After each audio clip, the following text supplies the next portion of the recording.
Ladies and gentlemen, boys and girls, goblins of all ages, welcome back to another edition of the greatest goddamn D&D stream on this world and the next.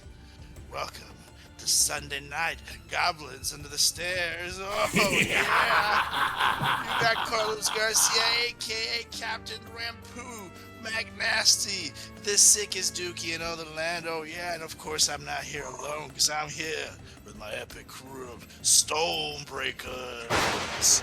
You got Langston Shroud. You got Manto Zermeister's top of his head. You got Crick in the house. And of course, to lead us along with this epic adventure, the greatest goddamn D&D DM in all the land. Yeah, it's Nate Gonzalez. Take it away here. My lord, thank you, Rampu. Appreciate it. And welcome back, everyone, to tonight's Sunday night edition of Goblins Under the Stairs. We are going to jump on into this thing because we are about to be in a combat with Big Mama. But how did the adventurers end up in this predicament? Well, after meeting Commodore Crux at the Rock Brawl, they made their way over to Topola's Tower, Topola being a wizard, mage friend of Commodore Crux. And he thought that maybe she would have a star map of sorts to be able to navigate them to Doom Space to find the Xaryxian Empire of the Astral Elves. Unfortunately, she did not have such a map there, but she promised you guys all a magnificent space orrery, a device that would tell you guys navigation throughout wild space if you were to deal with a little bit of a problem for her. A little void scobber named Big Mama, and I say little ironically, of course, because she said this is the biggest one she's ever seen, about 25 to 30 feet long, and oh yeah, she's the big one. As you guys were heading on out, leaving Topola's Tower to get back to the Last Breath, or the Second Wind rather, your guys' ship, you guys were stopped by Crick, recognizing that there was indeed Big Mama swimming right above you guys with its gaping maw and sharp teeth and one eye stalk pointing out in your guys' direction, looking ferocious and ready to kill.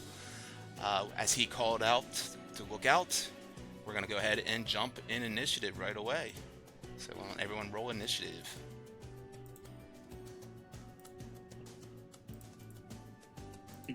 Oh my gosh, I don't want to alarm anybody. I rolled above a 10. It's good because Rampu and Crick did not. It'll be a good day. We stay strong. Manto 23, no shit. Wow. All right. Oh my god, that's crazy. Crazy, right? Okay. So at the top of the round, where's Langston though? I don't see him in. He oh yeah, I don't see you in the initiative either. I'll go ahead and Actually, it might be because maybe I have the wrong token on the scene again. Let me double check that. No, it is the right one. Let me add you to the combat tracker. It says remove from combat tracker, so let me re-add. There we go. 14 was the right roll? Yes, your boy got a 14. Alright, as Crick calls out that the Void Scobber, Big Mama, is right above you guys. Manto, how do you react? Yeah. I'm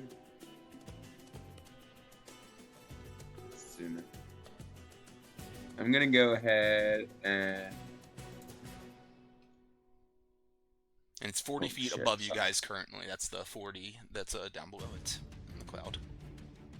I'm gonna be rolling from my phone because this laptop is slow. Okay. But I will be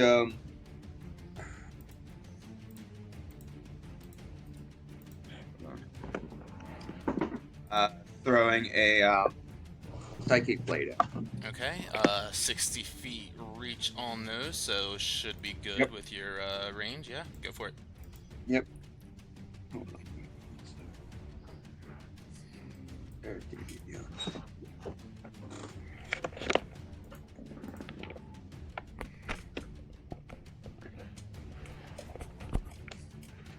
Alright, 23? 23 hits. Oh yeah.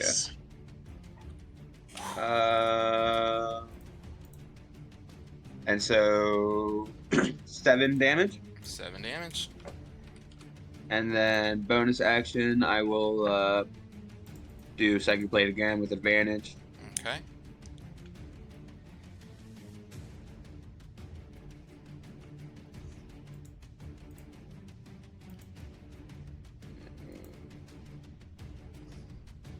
Another 23. Yep, 23 will hit. Hell yeah. And so I'll use my sneak attack on that, giving Okay. him an advantage. So do 3d6. So 13 for sneak attack, and Okay. then 9 for the psychic blade. All right, very nice. As 2 psychic blades go whirling out of space, connecting with the Void Scholar's body, you see it kind of wince at the pain from that, but still gung-ho on getting down to you guys and getting a little bit of a feast. Anything else for you, Manto? I think that's really about all we can do. All right. Yeah. I do have a question actually. Sure. With these little like dinghies that we're on, Mm-hmm. do they act similarly to the fact that like the larger vessels or larger ships have this like little space or bubble where You guys are inside of this air envelope, the gravity bubble of the ship and the asteroid combined together currently, and has the center gravity plane of the ship. Would we know what that range is? It extends just a little bit past both sides and up and down from the ship and the asteroid, but you guys being in the center here, it's not a worry at all. Okay. Alright, that's my turn. Okay. Commodore Crux then looks over and says, "Oh," has the gun in hand. He's shaking it first. He's like, "I'm saving this for a little bit," and he reaches over, grabs one of his force grenades, bites off the top of it, and throws it up into the air, right at this thing. You see a little bit of smoke trail going behind it, and with a 5 on the dex save, it is not able to avoid that, as it will take.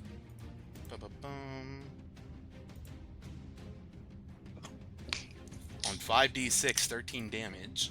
Okay. Bit of explosion. You guys expect that to put like a dent in it. As the dust and debris clears, you can see it's still moving with strong determination. And that brings us to Langston, who I actually don't see on my player. Yeah, thing I'm not Yeah, I still see him. seeing myself in the combat tracker. I don't know what's going on. Should I like close? Yeah, maybe refresh your guys' player screen, but you can worry about that after your turn. But go ahead and take that. Oh, I already refreshed. Hold on, it's coming back in. Okay. There we go. Woo. Is it there now? Okay.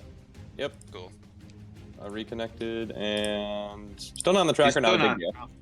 Oh, good. Well, I know I'll just be after Yeah. Commodore. That's not a big deal.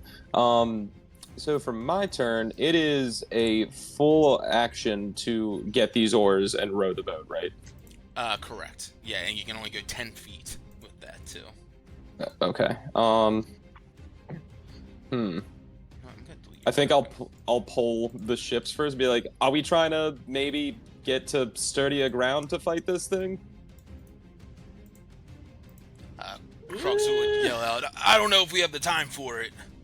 Understood. Then I will just do I'll do my usual beacon of hope on everybody. So, it's all 5 of us. Is Starbro in the mix on this one, or Starbow, whatever his name is? So you notice he seems kind of like asleep right now. Actually, you guys were at the tower resting and doing your thing. He's taking his time to rest right now. Okay. Was just curious. If I were to include him in this spell, would it maybe wake him up and let him help us? Possibly could. All right, cool. So then I'll get him, and then all 5 of us, because I think it's everyone I can see. Within 30 feet, he might be out of range for that. Definitely Because out how of far range. is the? Yep, Yeah. never mind. Then it's just us 5. Okay. So, cool. So everyone has the blessing of Beacon of Hope. Advantage on Wisdom throws and Death saves, and then anytime y'all get healed, it'll be the maximum number that I could heal you for. And Nice. that is a concentration. So go ahead. Correct. Mark that on you. And what is it? Up to a minute, so 10 rounds. Yes. With that, if you zoom in on his little concentration tracker, you can see it actually has a number tracker now, and it'll count down each round Oh, cool. Ooh, that's sexy. on the token. Fancy, Yeah. fancy. Cool. So anything else for you? I'm just gonna ready a warding flare because that's probably gonna be needed. Alright, so yeah, you let out this divine radiance that protects all your allies for a moment. You see the eye stalk recoil a little bit as you send that spell off, and as you do that, it kind of repositions itself. It was going in your guys' direction, but it kind of then turns its gaze down to the next target, closest one being Crick. And with that, you see Crick immediately, this massive gaping maw coming your direction. 15 to hit will not hit. Nope. And as he goes and tries to chomp down on you, it gets a bit of the end of the boat, and it's like you're completely enveloped in his mouth, but he chomps at the end of the boat, and you're able to back out of it just in time. And he backs up a little bit, and so he's no longer 40 feet above you guys. He's right at level, and that is going to be his turn. Rampu. All right. First things first, I'm gonna bonus action Hunter's Mark on this biatch, Okay. and then I'm gonna shoot at it with my Assassin's Longbow. Let's do it. And I'm gonna go ahead and use a lucky to give myself advantage. Cool. Love it. Bam, let's rock. 21. 21 hits. Nice. Yeah, buddy. That's an 8 plus 4, 12 damage. Awesome. And I'll go again. 17. 17 hits. Yes. And that's 7 plus 1, 8 damage. Okay. As these arrows pierce And into its that's thick my turn. flesh, they look like harpoons sticking out of Moby Dick out of this thing. The size of them is almost comical. Looking at these little arrows sticking out of its massive body, definitely puts a little bit of hurt on it, but it's not slowing down. And Crick, you have it face to face. Call me Ishmael. Don't call me Shirley. Surely you can't be serious.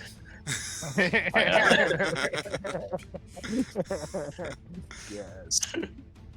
All right, so this thing just bit at me. It's very scary. It tried to swallow me, I think. And you said it has like a eye stalk, right? Yeah, a massive eye stalk sticking out the top of its head. All right. So Crick, he just kind of looks back at the group and looks back at this thing, and he jumps off the ship. He just kind of floats slowly through the air to try to grab onto this eye stalk. Yeah, go ahead and make a acrobatics check with advantage. As you do that, you propel yourself off, finding something that you're able to grab onto. Your fingers barely reach I'm onto gonna it. add a No, you're good. As you grab onto it, and you pull yourself onto the back of the scalper, or you're holding on to the stalk at least for now. Is that a action, or am I good still? What are you trying to do? I'm trying to cast a spell. Yeah, we can. Myself. That's Trying fine. to cast Go for it. Okay, so then out my back shoots Big Jim, and Crick, he's like holding onto the eye stalk, and his body starts shaking in space. So now like the little eye of the thing is like shaking and giving him like a little bit of like a Tourette's thing going on here. And then like right out of, because I'm like all the way at the I'm hanging right on at the tip. It's loving it.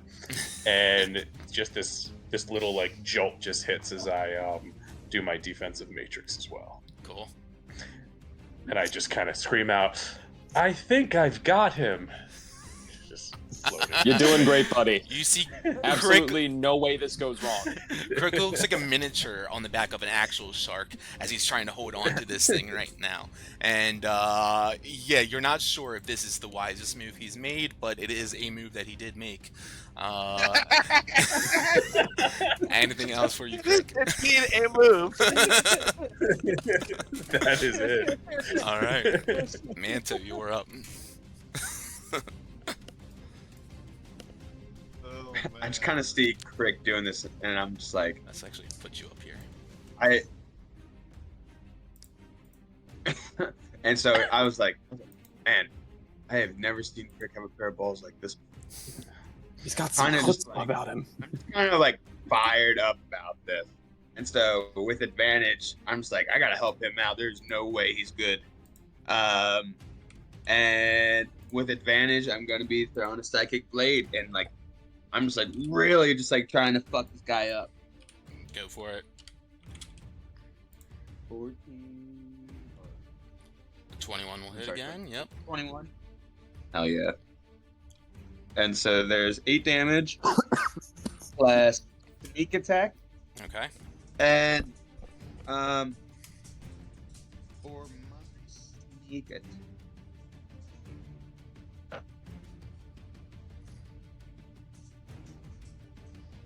Nah, I'll just do regular sneak attack.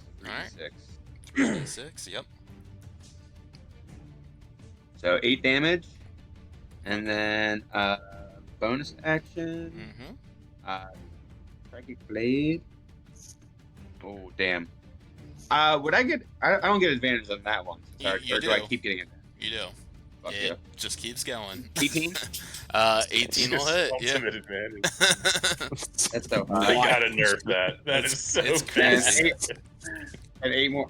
It just seems too like ridiculous. I can't Well, do eventually, that. I feel like the monster manual is also going to have monster stat blocks that have similar things, so then it ends up balancing out. But for now, it's not like that.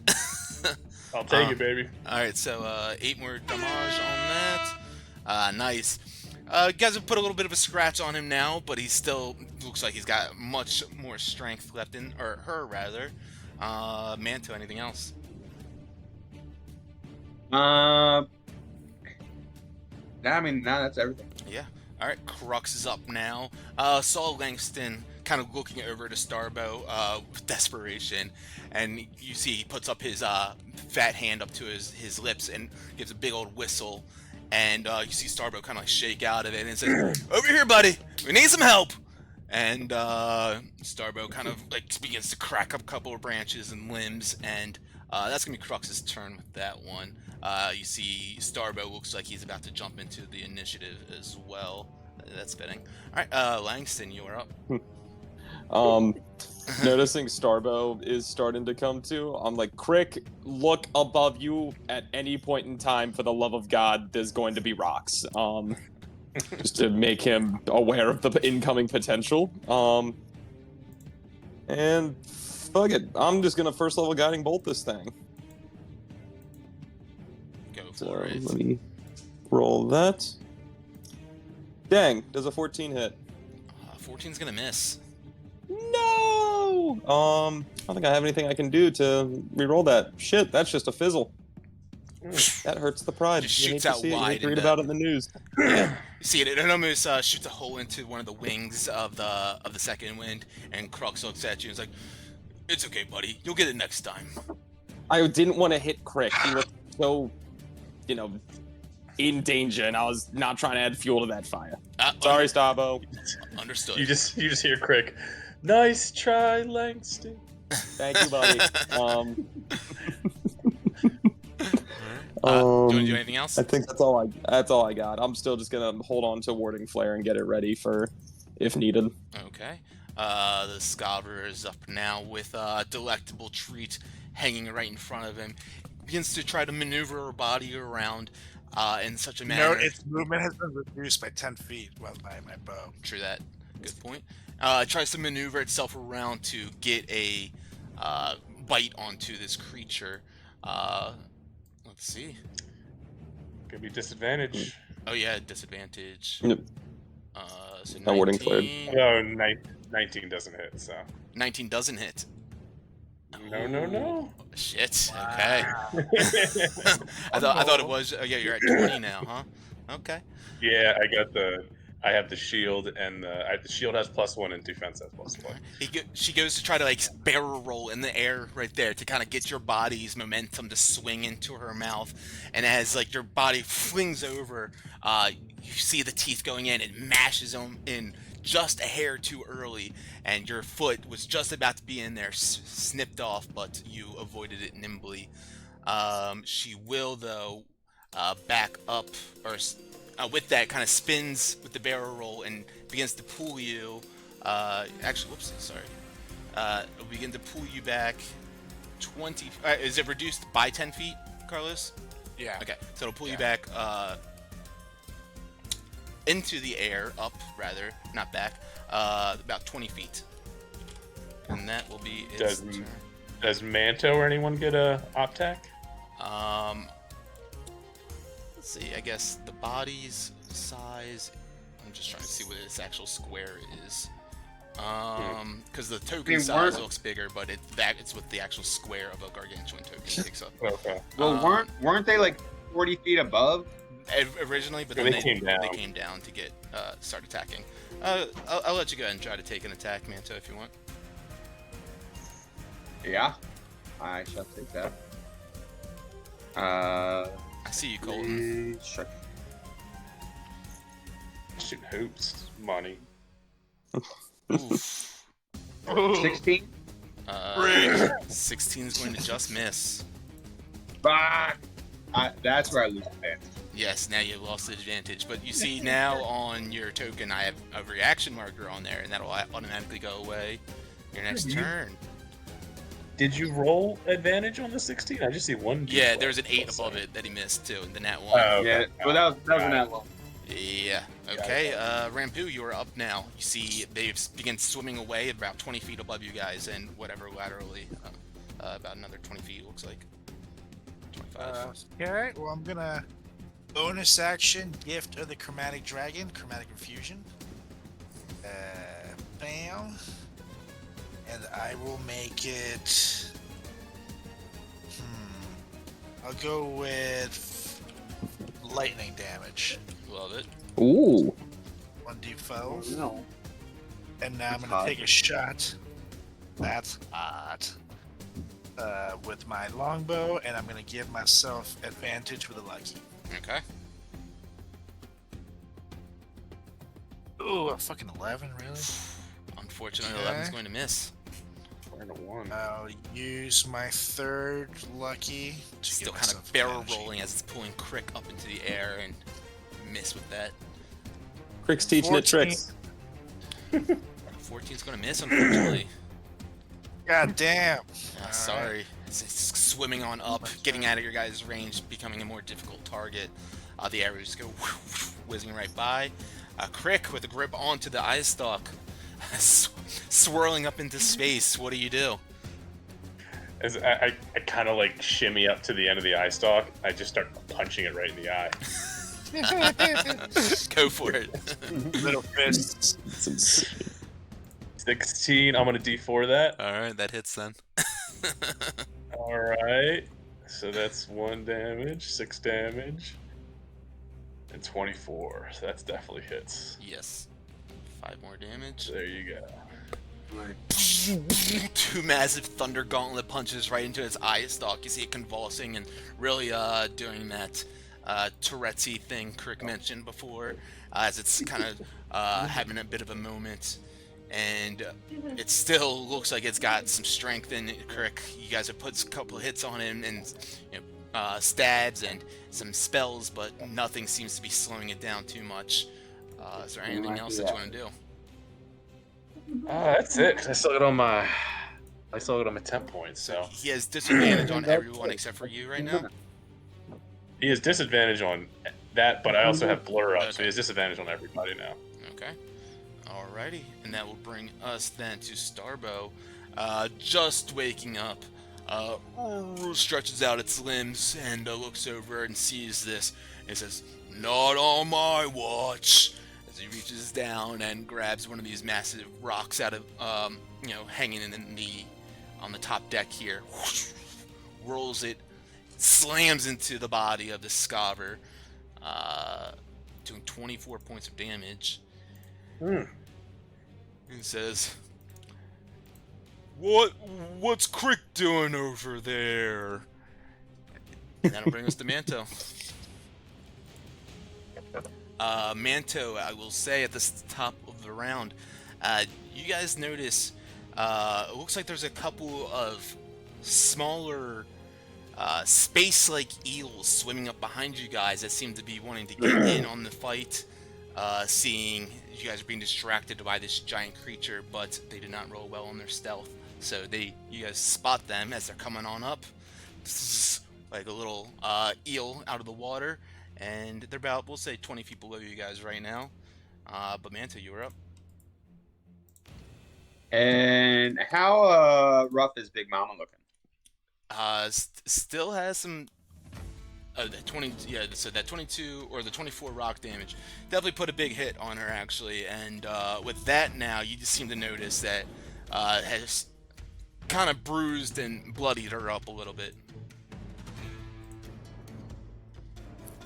I'm trying. Yeah, that 22 or that 24 did it. Nice. I'm gonna throw a Psychic Blade at her. There we go, 26. There you go, indeed. With 8 damage, and then bonus action. Hold on. 21? 21 will hit. Hell yeah. 5 damage, and then sneak attack. Oh, big money. 17 sneak attack. 17, nice. Yeah, that is big. Yeah, as each one of these hits begins to strike into her, you seem to see the muscles begin to release and kind of let go a little bit of strength as it's kind of swimming through the space up here. Anything else for you? I would look over to Rampu and I'm like, maybe try to take out the that fresh eel over there and see if Langston and Crick can finish off Big Mama. And that would be my. Okay. Alright, Crux up now with the gun out. Sees the space eels coming up behind him. He turns to the one that's to the north of him, leaning over the edge of the jolly boat with his musket out, loads it up, and you hear a shot ring out. 15 will hit, and then quickly loads it back up again and takes another shot. A 12 is going to miss, though, but he does do 13 points of damage on that first one. Oh, baby. Solid for sure. You see this musket shot just go off, a little bit of smoke released from his gun, and the shrieking cry of one of these eel hounds swimming about. That one comes swimming up as quickly as it can, right up to Crux, and with that takes a bite.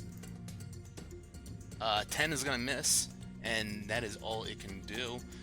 Then one below Rampu comes swimming up to him, and same thing, Rampu, you see it with its sharp teeth and a little kind of narrow mouth pointed right in your direction, go up, so try to take a bite. And Warning flare. Okay, perfect.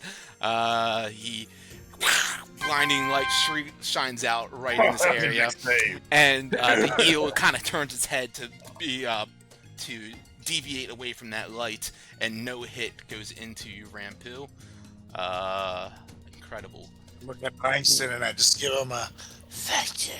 I'm just like, That was I see the incredible. teeth on it, and I was like, oh, sweet God. That was awesome. All right. So that will bring us to Langston now. Your turn.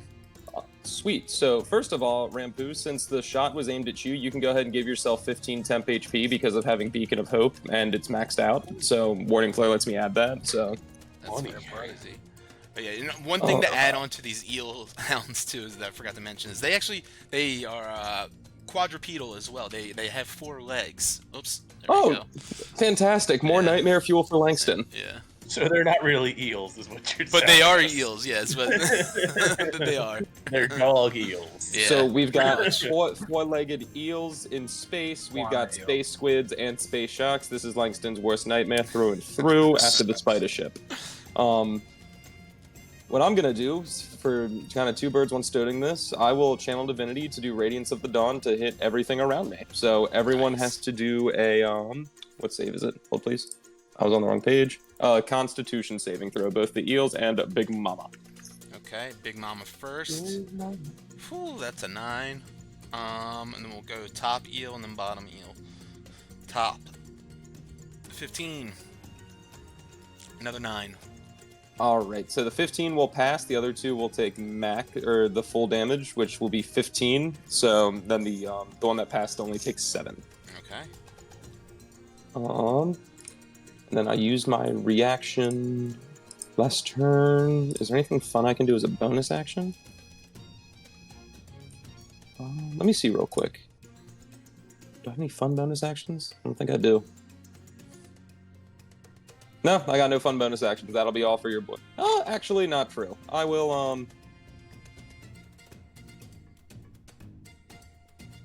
Shield of Faith Rampu as a bonus action. Okay. Is that a concentration? Oh, it sure is. Never mind. I will not do that. Thank you for catching me on that. So I will do nothing. I will sit here pleasantly after shining my scarf at them for channeling divinity. Love it. All right, as you guys see these eels come up behind you guys, these eel hounds, Big Mama getting struck by this radiance begins to back away even further now with Crick in tow. We are going to go... She did not get hit by the arrow this time, so we're going to go 40 feet up, even further, so she is 60 feet away from you guys now. Crick in tow, and as she's pulling him up, she's kind of flips her head up to kind of get that momentum going with Crick once again, trying to get a nice bite on him, and that's a 23 to hit. Disadvantage. Disadvantage. Let's see. Fuck! That's an 11. All right. Bite itself? What's up? Does it bite itself? Yeah, it's a nat 1. It bites nothing. That's what's bad about it, okay? It bites its tongue. It's just... That's the side of its cheek. It's like... Ow, yeah. God, I could feel The that. worst. You guys see Crick just holding on for dear life as this thing is like trying to bob for apples with him right now, and just his little feet dangling right in front of its mashing teeth right by his foot. It's like, oh my god, it's gonna get guillotined any fucking moment now. Not sure how it hasn't happened yet, but I think that's the luck of Crick. And yeah, we got Rampu up now. Alright, so I'm still have the hunter's mark of Big Mama, and seeing her run away with Crick, I'm gonna take a shot at her. Okay. So let's see. Let's see what your range. What longbow? 16. Yes, 16 is actually just gonna miss. Fuck, Sorry. man, still That was shoot. misleading as hell. Sorry. Yes, 16's Yeah. gonna miss. It's because I was making sure that the range of his longbow was good, and I was like, wait, it's a longbow. Yeah, we're good. But 16 sorry, is gonna be not good enough. not good enough. Swing it. Fuck, another 16. What is happening? Oh man, I mean it's getting further and further away, and you know the little bit of resistance in the gravity field here is definitely affecting you a little bit, enough for you to just miss. Unfortunately, is there anything else that you want to do? You still have a bonus action. Yeah, but I can't really do any attacks. Not attacks, but is there maybe something else? Not yet. Okay. Where's your dragon? Actually, no, never mind. I'm good. All right. Crick, you are up then, dangling on 60 feet above everyone else currently.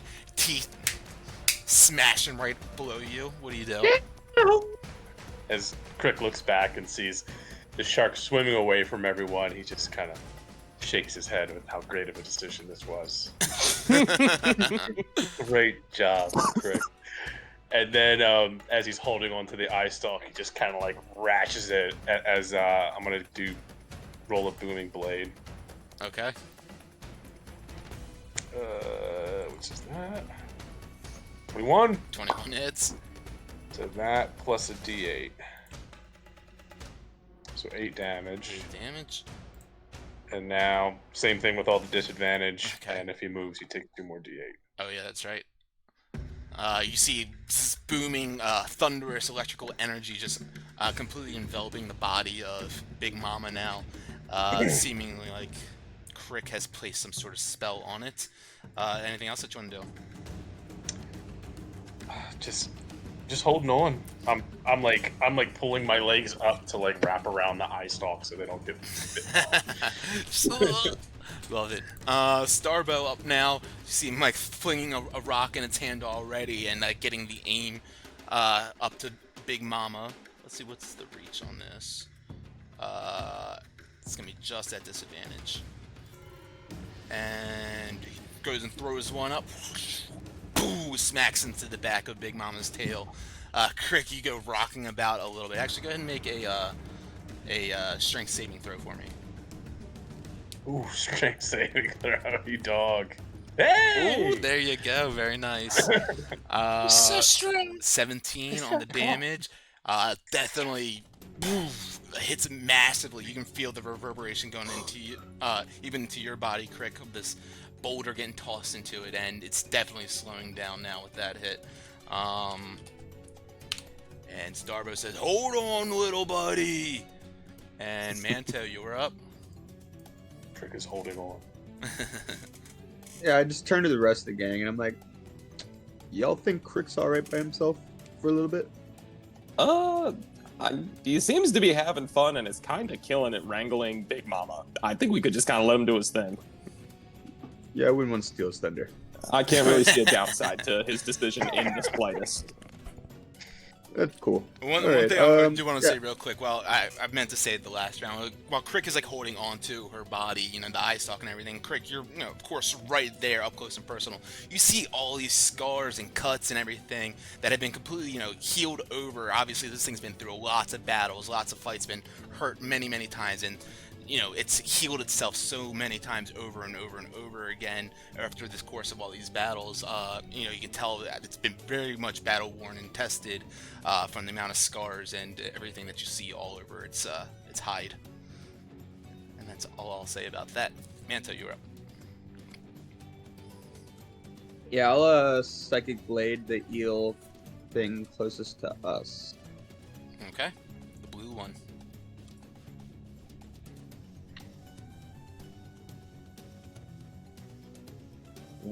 Yeah, that'll hit. Getting it. 20.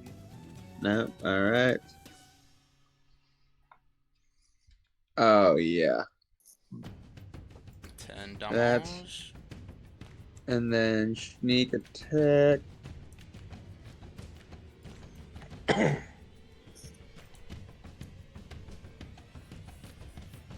$11 on sneak attack. Nice. And then Psychic Blade. Oh no. Oh no. Well, Hold on. yep. Hold on. 21. There you go. Yeah. Fucking God, I love Vex that. and shit is crazy. These And weapon then- masteries. Master of Weapon. 5 There damage. you go, deserved. Alright, wait, does that mean psychic resistances, right? Nope, cool. Okay, anything else for you? I'm gonna jump ships. You gonna jump ship? Oh, switch ships. Okay, gotcha. Wow. Swan dive. Go and make an acrobatics check for me. Let you do that. Fuck yeah. That can be arranged. Oh, fuck, 11. Yep, that's fine. It's you propel yourself, pushing yourself off the one jolly boat with enough force that you're able to clear that little bit of a gap and make your way onto the other one, no problem. All right, anything else for you? Yeah, Rampu, I'm sure you wanted the space on this ship, but the balance on the little dinghy just did not feel right. You look over and you see I hope you don't the and just completely leaning one way now that Crux is on one side and no one's on the other one. It's completely Jesus! bounced up. Where's these- Sorry.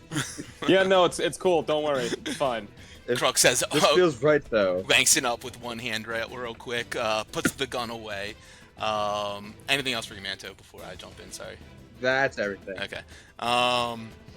You see, puts the gun away, and you see him unsheath a longsword real quick. Kind of like a curved blade with a golden hilt. And as he's kind of holding you up, Langston, he takes the blade and goes cuts at the eel hound with it.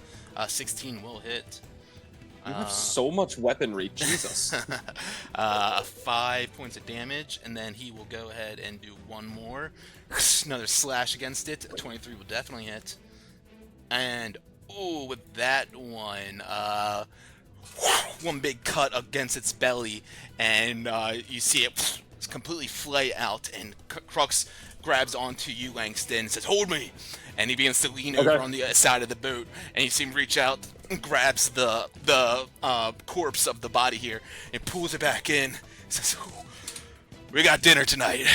Holding up the that's what you were doing. the corpse, and as he kind of pets his brow after that, the other eelhound sees this, and it gets like in a little bit of a ferocious kind of state, a rage-like state, and you see it open up its mouth, and this spittle just comes out the back of its throat, spraying in your guys' direction. It's a 5-foot square. Blah, blah, blah. So it'll get Manto and Rampu on this one. I need you guys to both make dex saves.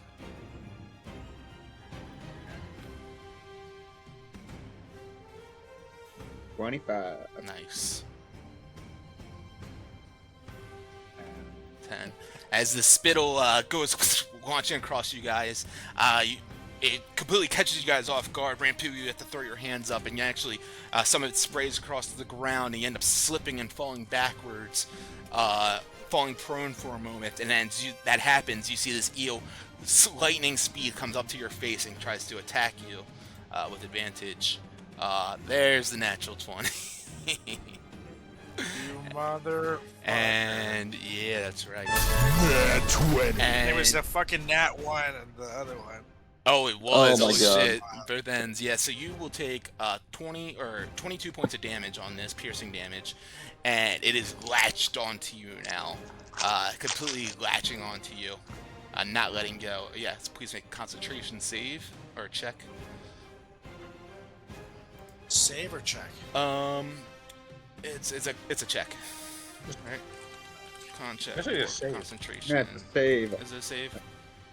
Yeah, it's a save. No, and it's then you actually get- it says concentration check is you. Blah, blah, blah. Yeah, it's either or. So go ahead and make a save. I think it does. A save makes more sense. Wait, is it 4 to hold his concentration? Yeah. No, I think that's a check. What's it say on here? Why I don't know am why being we're so drawing dumb right now? blank. Yeah. But We've always done save. it's the hold concentration. It's a check for him, I think. You must take. It's a concentration save and throw. It is. It does say save and throw. Actually. Yeah, it's a saving throw. Yeah. Because anytime it's Damn. forced upon you, it's a saving throw. But 15 saves. Yes. So that is his turn. It's latched onto your flesh right now, though, Rampu, as you're prone on the ground. Let me mark prone on you. And Langston, you're up. In my space. Fantastic. So what I want to first yell is, "Crick, we have sashimi for whenever we wrap this up." And I'll like gesture excitedly to the eel. It's Crick just holding on to the eye. Just full on hoping he doesn't ignore me and is focused on it. That but is a great idea, Langston. Continue making those.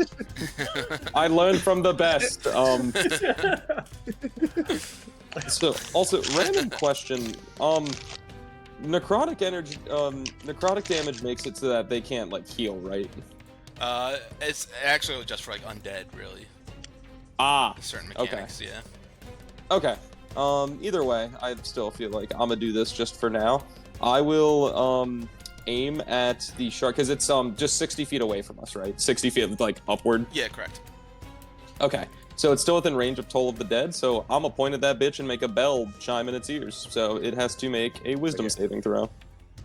13. Oh, you failed by 1! Oof. So he will take 2d12. Damn. Nice. 17 damage to Big Yeah. Mama. And then, is there anything fun I can do as a bonus action? Why does everything have to be an action? God damn. I still have Beacon of Hope up on everybody. This this thing is like attached to Rampu, right? It's like latched on. Yes, correct. Okay. I don't think there's anything I would be able to do as a bonus action then. Shit. Okay. Anything else for you? That one my turn. Okay. Big Mama's up now with feeling very, very hurt in this moment. Still has this pesky intruder riding its eye stalk. One last effort to try to get a swallowing big bite on it.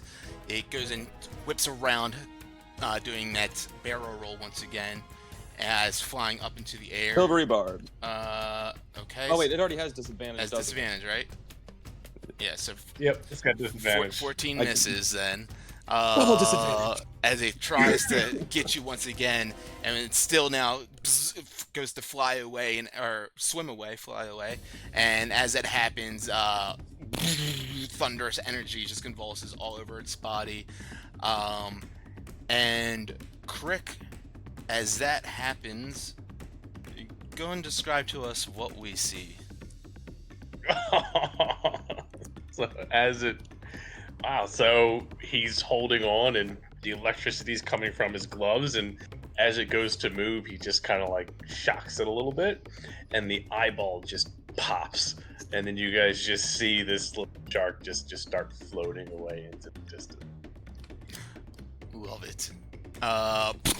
Completely just It's like convulsing. it goes all over. It goes like all. And now there's like blood squirting out of this thing like a fire hose. Incredible. This thing is dead, and as it was trying to swim away, it's no longer, but Crick still in its vicinity. We'll see what happens there. But Rampu, you are up, latched on the chest by this eel hound. What are you doing? Alright, so I'm gonna bonus action reapply my hunter's mark to the thing that's attached to me. Okay. And then I'm gonna get up, which I know uses some movement. I'll use my short sword on that biatch to try to slice it off of me. Okay, let's go for it. 13?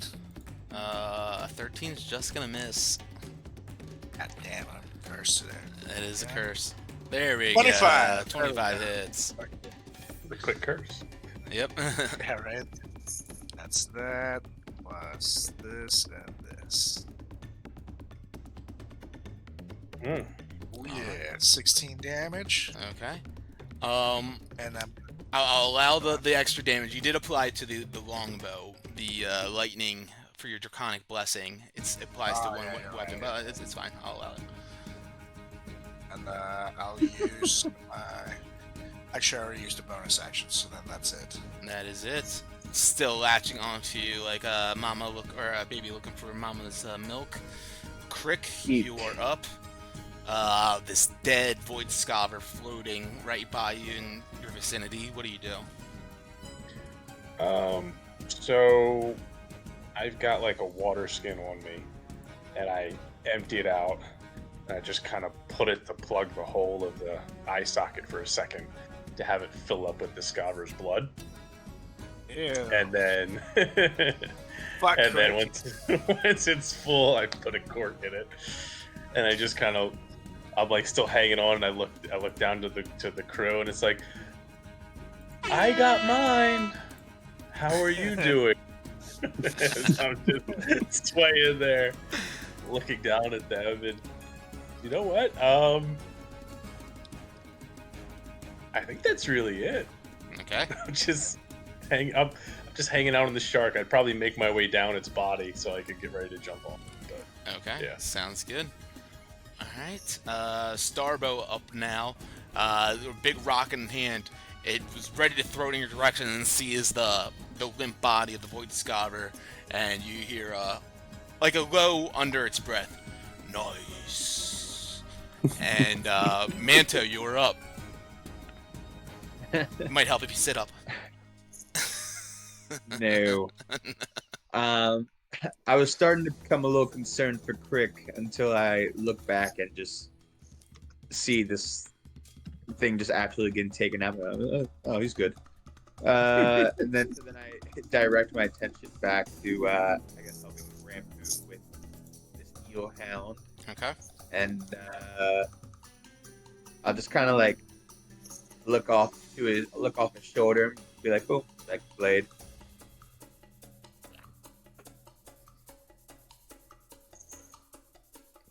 $21 That hits. or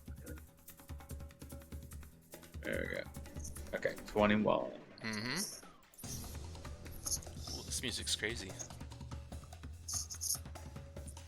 Roll, bitch. There we go. Or drum solo action. Right? 8 damage with a sneak attack. Getting real tribal in here. With Ilio. 17. Hell yeah. 17, nice. This thing, you see, it releases its grasp from Rampu after that hit. It was definitely immense enough to hurt it pretty badly. The least I can do for him acting as a meat shield, essentially. And bonus action, Psychic Blade.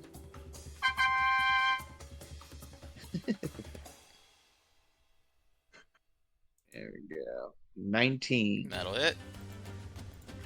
Fuck yeah.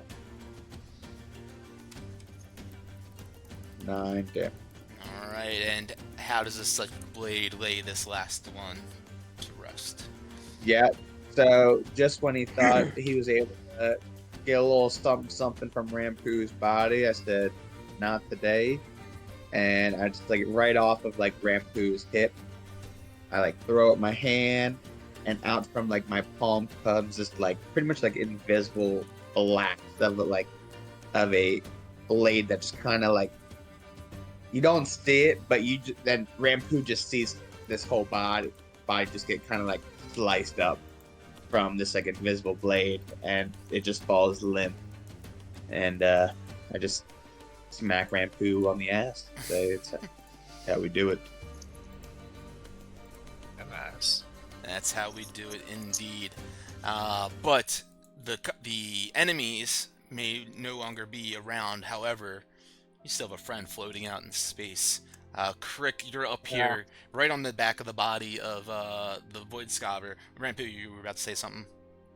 Yes, so I see Crick hanging off of the shark.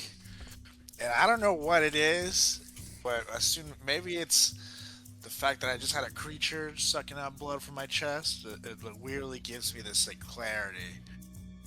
And I get this like almost deja vu feeling that I got this shit. Almost like I've been here before. And then I'm literally gonna look at Manto, give him a thank you nod, and I'm gonna fall off backwards off the ship, off the boat. Whoops. And then all of a sudden, they're gonna see a majestic set of wings popping out of me, and as I fly upwards towards Crick, these wings are almost like apparitions, but they're fucking majestic, and I'm gonna use Draconic Flight, baby, to spur these wings, and I'm gonna fly towards Crick. I'm gonna dash as far as I can go, which would be 60 feet. I don't know how close that As is. Rampu falls back, and this, you guys are expecting, like, what the hell is he doing right now? You hear this thunderous booming sound emit. As you look out over the edge of the jolly boats and Crick, you from up above, you see this lightning crackle out from his back like dragon-like wings. And in fluid flight, Rampu, as a dragon himself, begins to fly up into the air. And Rampu, take it. Yeah, buddy. And I make my way up. I maneuver. It's beautiful. I feel like this joy in me, where it takes me back to flying with my mama, which is again the one big memory I have of her. And I'm on my way to Crick, and let's go. And I literally take him on my arms like a little baby, and I turn back, and fly towards the boats, with Crick in hands. He got his wings. He actually got wings. In the back.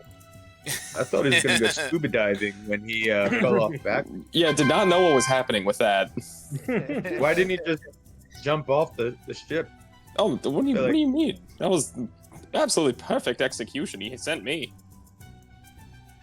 Like it's I a thought he flare was for gonna go dramatic. down. Okay, you guys, you learn a couple things when you're captain. I'm not As he gets there, downplaying he- how awesome the wings were. I just thought that didn't make much sense. Well, you get your sweet wings, do whatever you want with them. I'll have to look into What you trying to find can. them. Rampu would have noticed that by the time he gets up there, Crick has like a shark fin in his mouth and he's cutting off another one as he looks up and sees this angelic thing just kind of fly over and he's like, well, that makes the next part easy, as he just kind of like jumps up into his arms with these two shark fins. We're eating good tonight, boys. Love it. As you guys hop back onto the boat, Crux grabs onto the paddle and is like, well, that's enough for today. And begins to paddle back on over to the second wind, and you guys, of course, are in tow with him. And as he gets on over, he stomps on the deck, and is like, a little help over here. And you hear some pitter-patter coming from downstairs, and Flinch comes running up the stairs. Lets out a big old stretch. Hey, everything all right, Captain? Kind of just shakes his head. Flinch, if only you had any idea. And as they're about to like get into a conversation, you guys see this blast of white light on the ship deck right in front of you. And in that space, Topola appears, the mage, the wizard that you guys just met at the tower, of course. And she's like, well, I thank you guys immensely for taking care of Big Mama for me, but it just occurred to me something. There might be an ally that might be able to help you out with the quest that you guys are on with the Astro Elves. Oh, Go on. are we looking at her? She kind of gives you a little bow. Well, I'm flattered. Of course, I'd be a little helpful, but no, actually, I have a friend of mine, an old friend, Grimzod Garganale. He'd be very helpful. He's a pirate who's fought many battles against the Astro Elves in the past. He and we had a little bit of a tryst back in the day. Never really amounted to much or anything, and well, it ended with a little bit of a mutual agreement, a peaceful breakup, if you will. But he does owe me a favor, and he does have a small fleet of ships not too far by. That Well. sounds like it'd be super useful to us. I also And nudged. where is not far by? I mean, it's everything kind of relative out here in wild space, of course, but I mean, less than a day's travel it should be. That seems doable. Sounds like we have our marching orders then. Yeah, is he like located at an asteroid? Is there like a named place he's at? How about she kind of looks over at Crux. Do you mind if I take control of the spelljamming helm and I can navigate us there? She kind of looks back at Flinch, and Flinch just throws up his hands. He's like, not a problem with me, Topola. She's like, and he looks back at Langston. You don't have to worry about that. I'll make sure we get there, no problem. Garganale and his fleet, they like to look over a certain area and make sure no unwanted visitors make their way on over there, if you understand. And Works for me. she kind of looks over at Crux and then looks at the rest of the ship. So this is the second wind you've told me about. Kind of, you can see in her face she's judging it a little bit and how it's a little bit of disarray. And kind of knocks on. Crux goes over and knocks on a panel. Yep, this is it. This is my baby. Been treating me well across wild space for many years now, and we've seen many battles, but of course, you know all about that. She's like, yes, Crux, I know all about that. And she begins to walk over and over, It'd be a little bit better if this thing had a battling ram, though. Could really use a nice battling ram. And Krug's like, yeah, battling ram. And kind of looks at the rest of you guys. We can do that, right? I don't see why not. Crick! Yell to Crick to be like, I think we can get some enhancements going.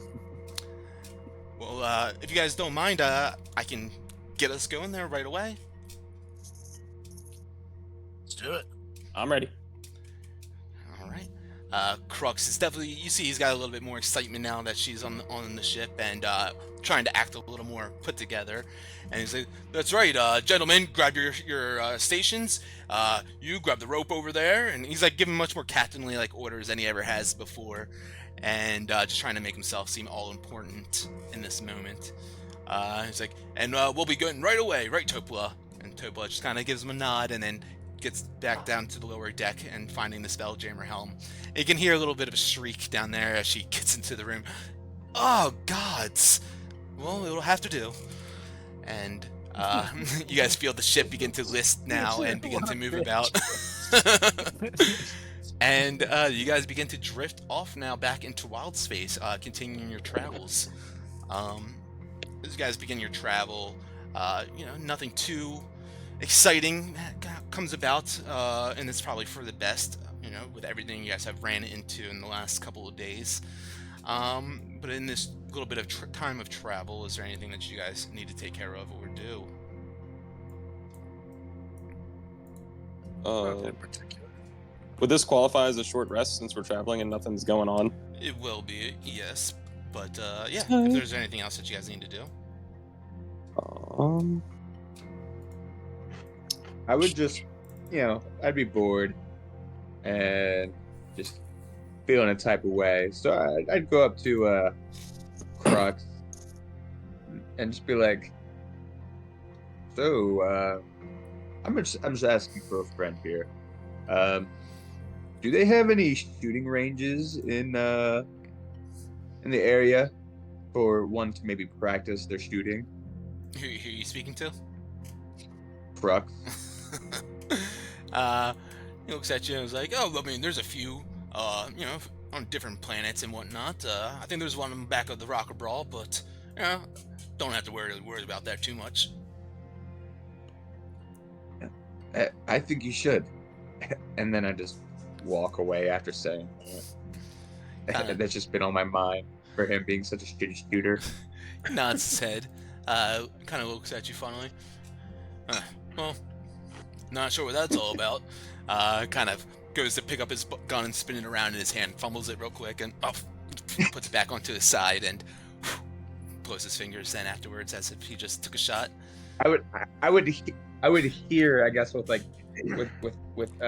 my senses, I would hear the little fumble. I'm like, part of what I'm talking about, he would just hear in his head. And as I never really look back, I just continue walking away. Yeah, he would, That's it for me. In his mind, he would just be thinking, oh, well, it's got me this far. And you guys continue on your travels a bit further and further as the day goes on, getting later in the evening. You guys all, resting about and enjoying each other's company and getting to know the second wind a bit more. Can I get some crafting time? Yeah, Since I just go got for the it. Robber blood? Absolutely. Yeah. And How note much? that I would have been bored on this travel, so I would have summoned my Drake, began to hang out and stuff. Okay. And also, in case something attacks us, he's there. Very good. Johnny, go ahead and what role we've been doing that for that intelligence of sorts, right? Yeah, it's been. I think it's intelligence, but I'm not sure which. Yeah, go ahead and just make intelligence check. Add your proficiency bonus.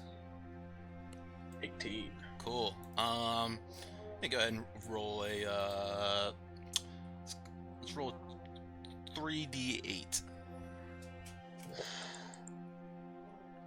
20. Come on. 12. There you go. Get 12 hours. Love it. All right. So Yeah, can all take a long rest now as well if you'd like. Actually, Ooh. go ahead and take care of that. For Crick to be able to get all that time in. So you guys are traveling on Topua, taking the helm, and you guys are zooming through wild space. Going about maybe 1,000 miles a day or something like that. Within less than a day's travel, after you guys get a nice long rest and fed and everything, you're getting your day going, and you feel the ship slow down a little bit, and of course get your guys' attention and intrigue, and make your way up to the deck. And dead ahead, you guys can see a cloud of debris that appears to be drifting, or appears to be like the drifting wreckage of several different ships. Crux, you see with his peering through his spyglass, he yells out, "To arms! Looks like 3 flying fish, 3 lampreys, 2 squid ships, and 2 star moths." And you guys look out ahead, and you guys can see the debris of all of these different kinds of Spelljammer ships ahead of you guys. Good God, it's a graveyard. What the hell happened here? Would I notice anything within the area that would have caused this wreck? Go ahead and make a perception check. It's a floating banana peel. Whoa! There's a green shell. Somebody There's got two guys blue shell carrying a behind big them. window. An big glass. 18. You are looking through and you just see this debris field of all this wreckage ahead of you guys, of all these ships and everything. And with your quick perception and analysis of the scene, it seems as if there was some sort of battle here, honestly. A major fleet battle. And as you're kind of investigating and deducing this information, Topua comes on up and heard what's been going on, and felt the ship slow down as well under her control. She's like, kind of looking around. I don't know how to say this, but about half of those ships, they seem to be Garganhill's fleet. Oh. Oh, that's foreboding as shit. But she's like looking out. I don't see his galleon though. It's not among the wreckage. Got away? Do you know of anyone that might have had like a vendetta against him and his allies? Perhaps the Astral Elves. Crux yells, "It's the fucking Astral Elves." Ah, fuck. You can see a star moth amongst one of the wreckages in there as well, or 2 star moths actually, to kind of add to that, Oh, goodness. Why? Crick starts loading all of the weapons on the ship. It's a start. Why would the Astral Elves go after him then? Like, Uh, did he do anything for them to come after him? I can't say. I haven't spoken to him in a little bit of time, but as I mentioned, he does patrol certain areas around here, and perhaps he, I don't know, maybe saw something he wasn't supposed to, or got involved with something, or saw the Astral Elves, acting in a way that they shouldn't be, and intervened, and well, I mean, he must have made it out all right. I mean, but Do he's we not. know where he would go if he needed help? I Where he was going to hide? I really wish I did, but I feel like if we navigate through or around this field of debris, maybe just keep on going a bit further, and hopefully we can find him. Can I ask Topola? You mentioned you used to have a little thing with this gentleman, with the man Garganale. Do you still have anything on you that he used to that he gave you? Is anything you held on to for just sentimental purposes? You know what? I don't think I brought anything with me, unfortunately. But being a mage myself, I can kind of attune and try to sense out if he's around. Maybe try to locate his ship with sort of spell. That's what I was thinking. If you could describe something, I can try to locate it with locate object and see if I can gear us in the right direction. Okay. Well, so his galleon is very majestic and stately, and he kind of looks around, a little bit bigger than this one. And Kruk says it's not all about size. And Langston snaps his fingers and looks at him and is like, right. She goes on to describe it a bit further. It has this crimson flag with these triangle-like symbols on it, interlocked together, and that is his flagship, his flag itself. So maybe that would give you a little bit of help. Okay, I think I can work with that. And would that be a good enough description for me to cast Locate Object to see if I can get a ping on it within 1,000 feet? Go ahead and cast it, and we will, with that, have you make a Arcana check as well. Word. Fuck. 13. 13. With my passive perception being so high, would I be able to help Langston in being like, okay, so this is kind of what we're looking for, and he's relaying me the kind of information, even though it's his ability, would I be able to kind of help look out for him, with the help action? You could, with the perception, I'm not sure if that's gonna help. It's because this is really an arcane sense kind of thing. Gotcha. Okay. Yeah, that's cool. With a 13, I'll say that you get a general sense of direction of the ship's location, and you feel though as if you guys head in the direction through the direction of this field, and maybe the other side of it somewhere in that vicinity. It could be somewhere around there, but it's kind of a static-y kind of feeling that you're having right now. It's not exactly solid. Okay.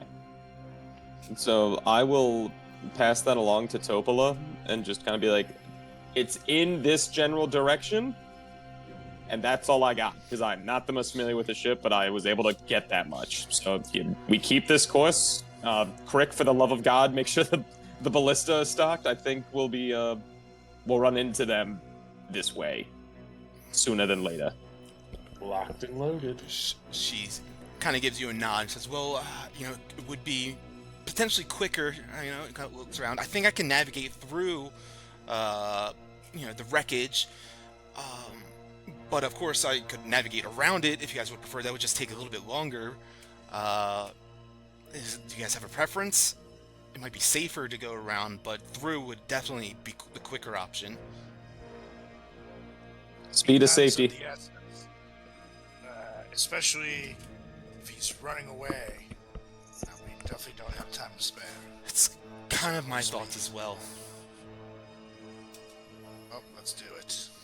Sure. Hang on, everyone. She hops on back down to the lower deck and gets in the spell jamming helm, and you guys feel the ship begin to push itself forward once again. She's going with a little bit of a gait, but not too fast through this area to make sure she navigates through everything okay. And you guys begin to go through. Let me go and drag the ship a little bit. This debris field ever so slightly.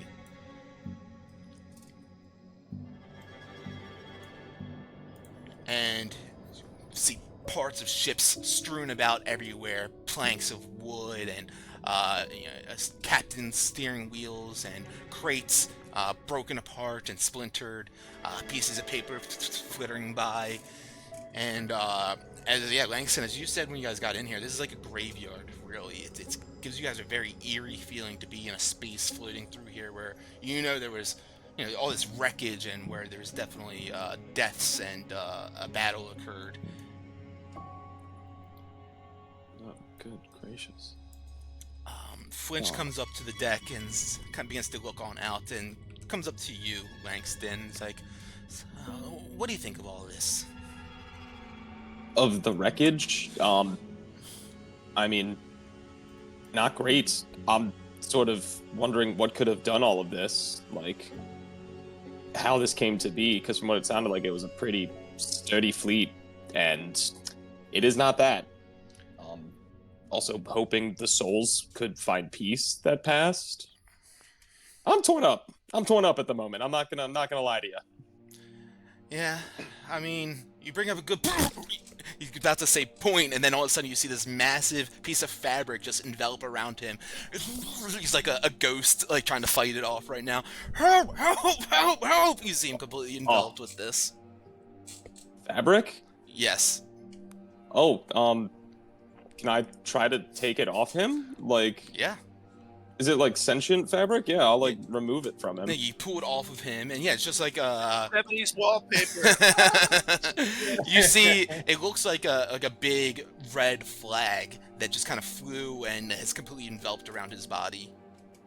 Oh, are there triangles on the flag?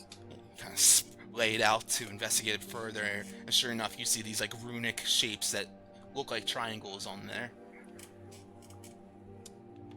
Oh, that's not good. This was like the flag on like the main ship, right? As you are investigating it, you're quite certain the way that Topola described it, that this is Garganel's pirate flagship, or pirate flag, essentially, yeah, on his ship. Oh, sweet God. Topola? Honey? Yes? I think our goose is cooked, and I'll like show the flag when she comes up. She begins to make her way up the deck. Once again, the ship stops real quick and just ever so slightly drifts through the void. She comes up and approaches you. You see her eyes wide. Where did you get that? It flew into the face of Flinch here. It was out in the space. The space, it was out in space. Well, that is Garganel's flag. I was gonna say I have good news and bad news, but actually, I don't know what either news would be. The good news is that he must be somewhere nearby, but the bad news is I don't know if he's okay. Okay. Yeah. That's a shame because he owed you one. You're right, he does owe me one, and he'd be very useful. You see her kind of like pacing back and forth. So I really hope he's okay. And as she's like pacing back and forth, you see these two bodies from the north side of the ship, the starboard side of the ship, begin floating up along to your guys' side. Oh, good God. Floating like willfully, or like they're just like floating like that there? You notice that they're just kind of floating for the time being, but then as soon as they kind of like notice the ship there, you see their eyes go wide, and with kind of like this pale white look to them, and they start to push themselves over in your guys' direction as they bump up against the hull, and Crux goes over to the edge of the ship and looks over at them, and then looks over at you, Rampu. I don't know what the hell. Yeah. Hell they are, but I suggest we don't find out. And I take out my bow and arrow and I start aiming at them. As they bump into the hull, the way they kind of push themselves through space was like a very nonchalant kind of way, as if they were trying to. It's like, you know, when you're like floating in a pool and you do like a backstroke and you just kind of push yourself like listily, like you could just kind of push, like, you know, float along like 20 feet afterwards. That's kind of what they were doing. And then they bump into the hull of the ship and you see a pale white hand reach over the edge of it, and you hear a voice. "Oh, hello there. Sorry to interrupt. Are you guys looking for any more crew members?" And I literally like look at Tori and I scream. Ah! They kind of push themselves onto the deck, clambering about and grinning with a little bit of like kind of sly grin, and you see these pointed teeth hanging out of their mouth a little bit. They say, "Oh, I'm sorry to interrupt you. I'm sorry. I didn't mean to spook you a little." They begin to laugh to each other. "Allow me to introduce myself. My name is Dorzio Dali. This is my friend Vitalia Daggermore. We are survivors of this wreckage out here, and, well, we are very eager to find a new crew. We are very capable fighters. Would you allow us to join your crew, please?" We're gonna need some answers first. What happened out What the here? hell happened here? Yeah, the little context outside of the grinning and everything. What the actual fuck happened with all this wreckage? And what do you Do have they in your look like pocket? zombies to me or vampires? What the fuck? Go make What are these make an things? investigation check, Rampu, or you can do perception. Crick starts playing with the Richard. Manto, you see, what's his name, Crux in front of you. Kind of look behind you, side mouth, say, "Get in my head." What's up, Crux? These As like, are vampirates. And I rolled a 24. Say, "I do not trust a vampire." And yeah, Rampu, you notice that definitely you see their sharp teeth and like their flesh looks like it's about to peel off of their body. It's like flaky and very pale, and they have these dim glowing white eyes as well, giving you a very unnerving feeling. yeah. Yeah. Okay, hold on. Give me Yeah, one Rampo. Bow and second. arrow pointed at them. And yeah, go on, man. Though. No. Sorry, I'm looking something up. You keep going. Yeah, so I keep my bow and arrow pointed at the one that was talking first. I say, "What happened out here? Speak quickly." Oh, can't you tell there was a fight? There was a firefight. Yes. And who did all this? A little bit of them, a little bit of us. I can't say who did what, but I mean, the Astro Elves were involved. Elves, and I look at the crew. Knew it. Why are Astro Elves poking around here?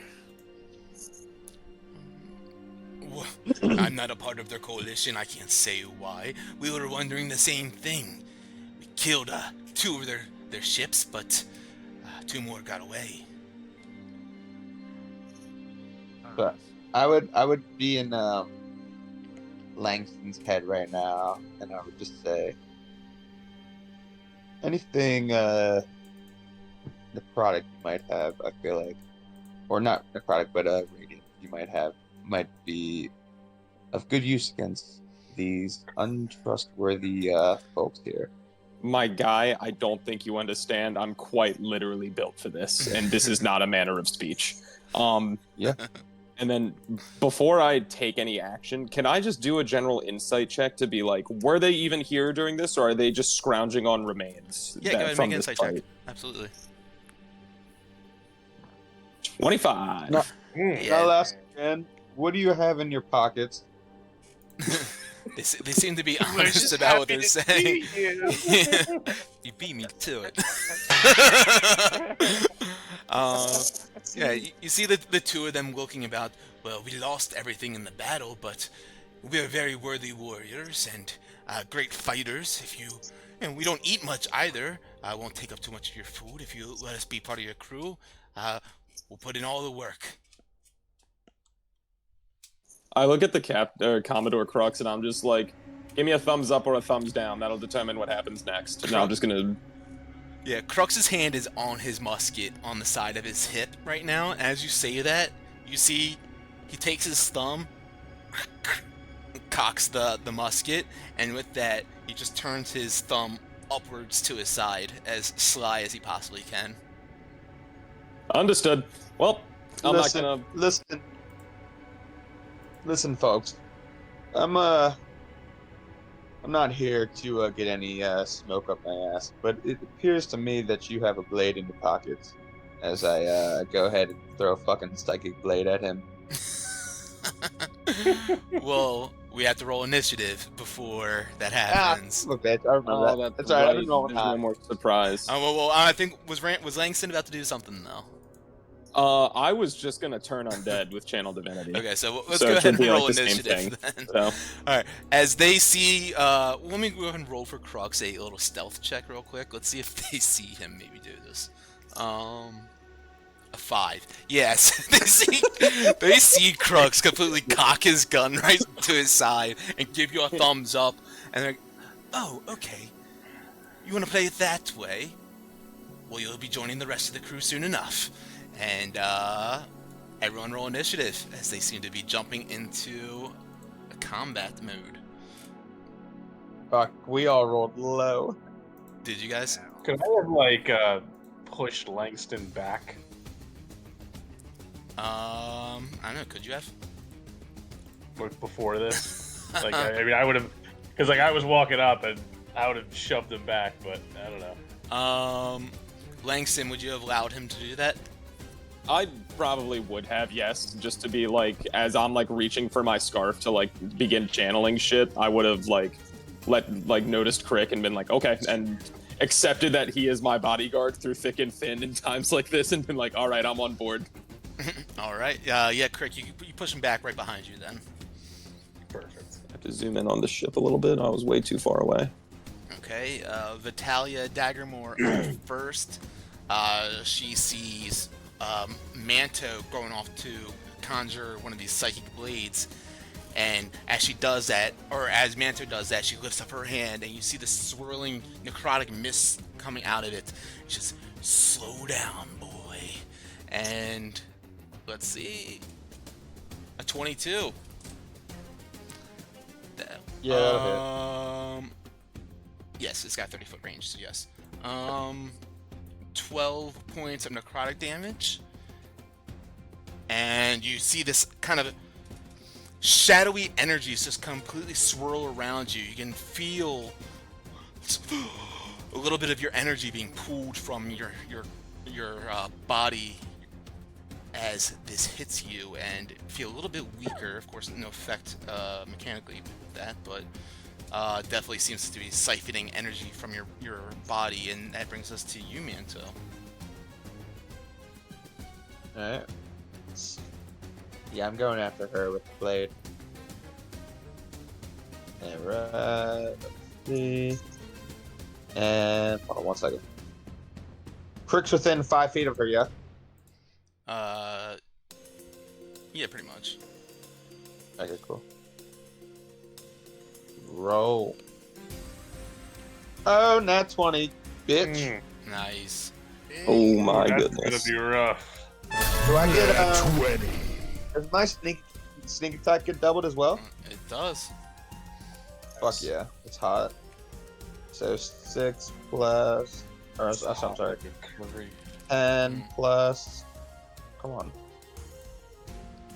Roll.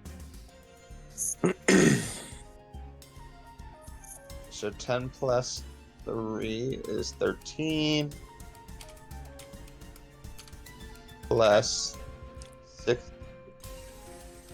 Oh, fuck.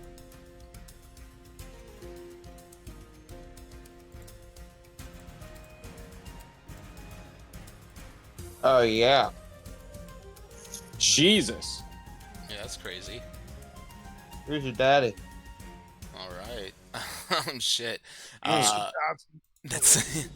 That psychic blade cracks into her. She completely locks up after that, and looks pretty fucking hurt from that hit alone. Yeah. You slow down. She is indeed bloodied. Crux up now.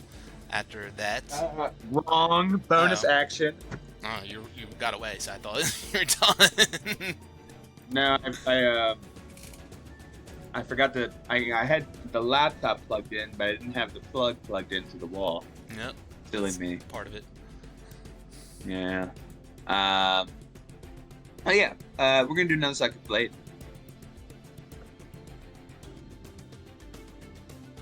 $25. That'll hit.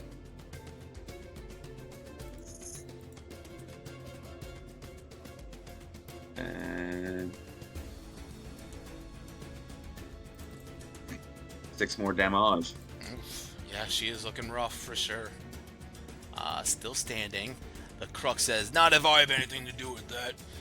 Grabs the gun off his side and looks Manto straight in the eye as he does this one. Let's go with the trigger. You should have looked at the target instead of Manto. Oh shit! I have to like duck out of the way. Oh, God damn it! Knocks it a couple times. Loads it once more. Looks at Manto and then quickly turns his head. Damn it! yo, him hitting a musket shot is becoming more of an anomaly than Toll of the Dead in our last campaign. I mean, Might need a new weapon there, buddy. he hit like almost all of his hits last combat, but yeah. Langston, you were up as he's just. This thing must be jammed. I'm just looking at him. Yeah, like, listen. that's the issue. I try to be positive. We gotta work on this. We absolutely have to work on this. Langston absolutely is feeling himself because he was born to absolutely fuck up undead shit. So I am going to channel divinity. I'm gonna turn undead. I haven't gotten to use that yet. So Oh god. they have to make a DC 14 Wisdom saving throw. Okay, we'll start at the top. Wisdom save. 18. Good for you. Down below. 13. All right. Yeah. So, he, whoever has the 13 is, since it failed, it is frightened and incapacitated for 1 minute. During that duration, it tries to move as far away from me as it can on its turn. It ends if it takes damage, if I'm incapacitated or I die. Those are just things that ended it. But I also get to attack on Seer Undead, which is, whenever I use it, any undead that fails takes 3d8 radiant damage. Okay. So, wait, 3d8? Oh, so I'm just gonna have to add this here, because it is only giving me 1. Sick as fuck. 8 damage. 8 damage. Let's see. Yep. Very, very close as this one erupts with radiance and begins to try to skitter backwards as much as possible, as quickly as possible. Does the guy up top take any damage or no? It's only if they fail. If Okay. they pass, then it's just like Nothing. womp womp. Okay. And then bonus action, finally had like the knowledge to stock this spell from the last long rest. I'm gonna add some flair to this. I'm gonna cast Spiritual Weapon. You'll see a little glowing like longsword, sort of similar to like the Astral Elves in terms of like style and everything, but it has some more like light with like the hilt having a stun and everything around it. Like appears behind me, and I'm just like, yeah, it's go time. We're not fucking around with the undead anymore. Love it. And that is a concentration now, right? Correct. That is Okay. indeed concentration. So. Alright.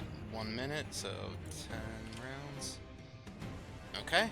And you can... Does it have to be placed right behind you, or you can place it within like 60 feet of you, right, or something? I think I can. Yep, fuck it. I'll just have it floating next to Cool. next to the one who is not frightened of me. Okay. That way I can just kind of be like, this is 100% coming for you, the soonest it can. Love it. Alright, anything else for you? That's me. Okay, Flinch is up now, and he looks over at Crux. It's like, Crux, give it to me, give it to me. And you see he begins to start to maneuver a little bit, do a couple of quick tweaks and fixes on it. Let's see if he actually can. Not bad. And he hands it back over to Crux. This should do the trick. Crux gives him a little bit of a nod. And Rampu, you're up. All right. got So Jake with you first too. things first, I'm gonna Jake's back. send Drake to attack the lady one. Jake, we missed you. Yeah, buddy. And No. he'll bite. Mhm. 9. Shit. 9.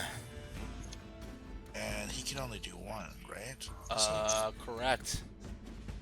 Okay, so that's that then. Okay. And then I'm going to go ahead.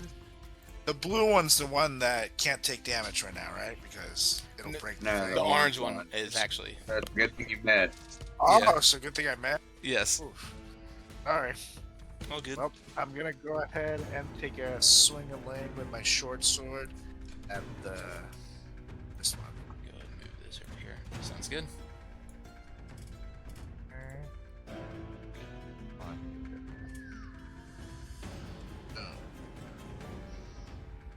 Ooh, a 10 on the Ain't first gonna do it. one. 10 on the second. Good luck. And I can still bonus action it, right? Because Yep. I use my foot sword attack. Okay. Yep. And a 7 for now on. What the fuck is happening? Crux Okay. looks over at Manto. See, it's not just me.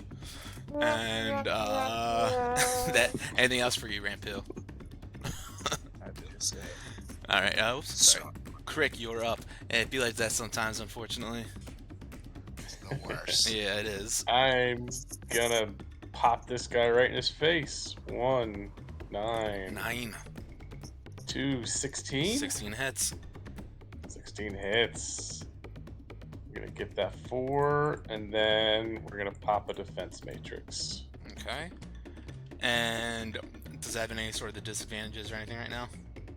Disadvantage on everybody but Okay. Oops, not Bardic Inspiration. There we go. Okay.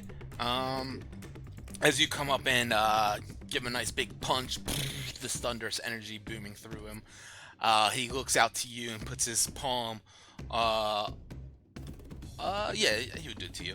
He puts his palm up onto your head, but feels this cold and strange touch. He's like, there's nothing there. And then turns around over to Rampu instead and puts the palm up to him and starts to try to siphon some energy from Rampu, to no avail though. And as he sees he's quite surrounded by some enemies right now, he looks out behind him, and you see he grabs onto the edge of the ship and begins to spider climb on the edge of the ship. You see him sticking to the edge of it, you know, like a spider almost, and begins to clamber and crawl a little bit further. Actually, you could go away from the big old tree. gonna pop Yep. attack. You. Would my What's up? No, I don't think Would the my spiritual sword give him weapon an does, attack? but Rampu Oh, man. and Jake can. 13 is gonna miss.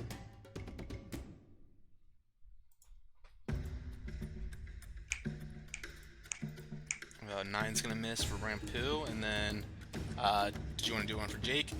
There you go. 18 will hit. There you go, Jake. There Ooh, we go. big bite. 7 damage on that. Okay. And that'll bring us to Vitalia at the top of the round. Terrified from this sign of some sort of divine, godly-like entity in her vicinity, she begins to clamber and run backwards as quickly as she can, also spider climbing out of here. And unfortunately, no one could take an opportunity attack on her as she kind of gets to the edge of the ship here and goes up. Actually, you know, she'll join her buddy down here, and as she's over here, she reaches over the edge of the ship, shoots out an energy blast at Crux, and a 16 will just hit, or no, will hit him in general, and it does 8 points of damage on him, and that'll bring us to Manto. Is she allowed to? Yeah, I thought she had to Oh run. shit! Yeah, that's right. So Yeah. she gets away from him, so that's further away, but she can still attack. She just has disadvantage. Okay. Pony. Nope, that's a miss. So That's right. She's incapacitated. She can't take any action. Oh, that's right. She's incapacitated too. That's right. Yeah. Okay. So, if she's incapacitated, how does she move? I guess you can still take movement when you're incapacitated. Yeah, that's why. Yeah. They can't dash. All right. So she just runs. Goes this. Actually, she would then. If she's trying to get as far away from Langston, which I guess is the rulings, the writings. She would get on the wing out here. And that brings us to Manto then. Beautiful. I would make it to the tip of the boat, and I just see that vampire just kind of like right below me, and I'm just like finger gun, boo, with second blade. Does this turn undead? Do they get to make another save at the end of their turn? I can't remember. It affects only. I don't think so. I No, think, don't think so. if the creature fails its save, it has the frightened and incapacitated conditions for 1 minute. Oof. All right, so 18 hits, 8 damage. No, 8. Oh shit, 8 18, was gotcha. with advantage, so it's 18. Why do you have 18 to advantage hit. on him? Because I hit. On I think You my never hit him. You it was. I think it was the other you hit one. the girl. Yeah, it was the girl. so I don't get it. Okay, But well, 18 regardless, still the hits, 18 yeah. came first. Yeah. Alright. Hell yeah. Okay. And then bonus action. This is with advantage. So 25 or 21. So 25. And so that'll get sneak attack as well. 5 plus 3d6. Man, the sneak attacks have been coming alive today. Some big ones. Yeah, he's looking pretty hurt now. The psychic energy has completely gone through him. I just realized. It's all good, actually. Never mind. Anything else for you, Manto?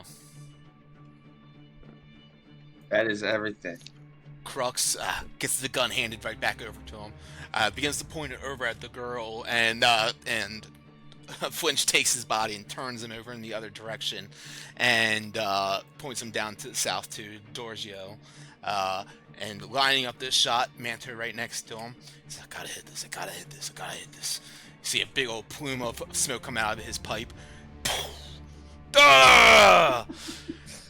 It goes dinging into the wood right next to him. And Flinch looks at him. He just sees me, like, just completely defeated, like, God damn it. Flinch looks at him. He's like, aim at his body. Aim at his body. I was leading him. You're right. I was trying to lead him. I thought he was going to keep going that way, so I'll aim at his body. And so he takes one more shot. You see him, like, close his elbows together up against his chest. Ah! I can't make this shit up.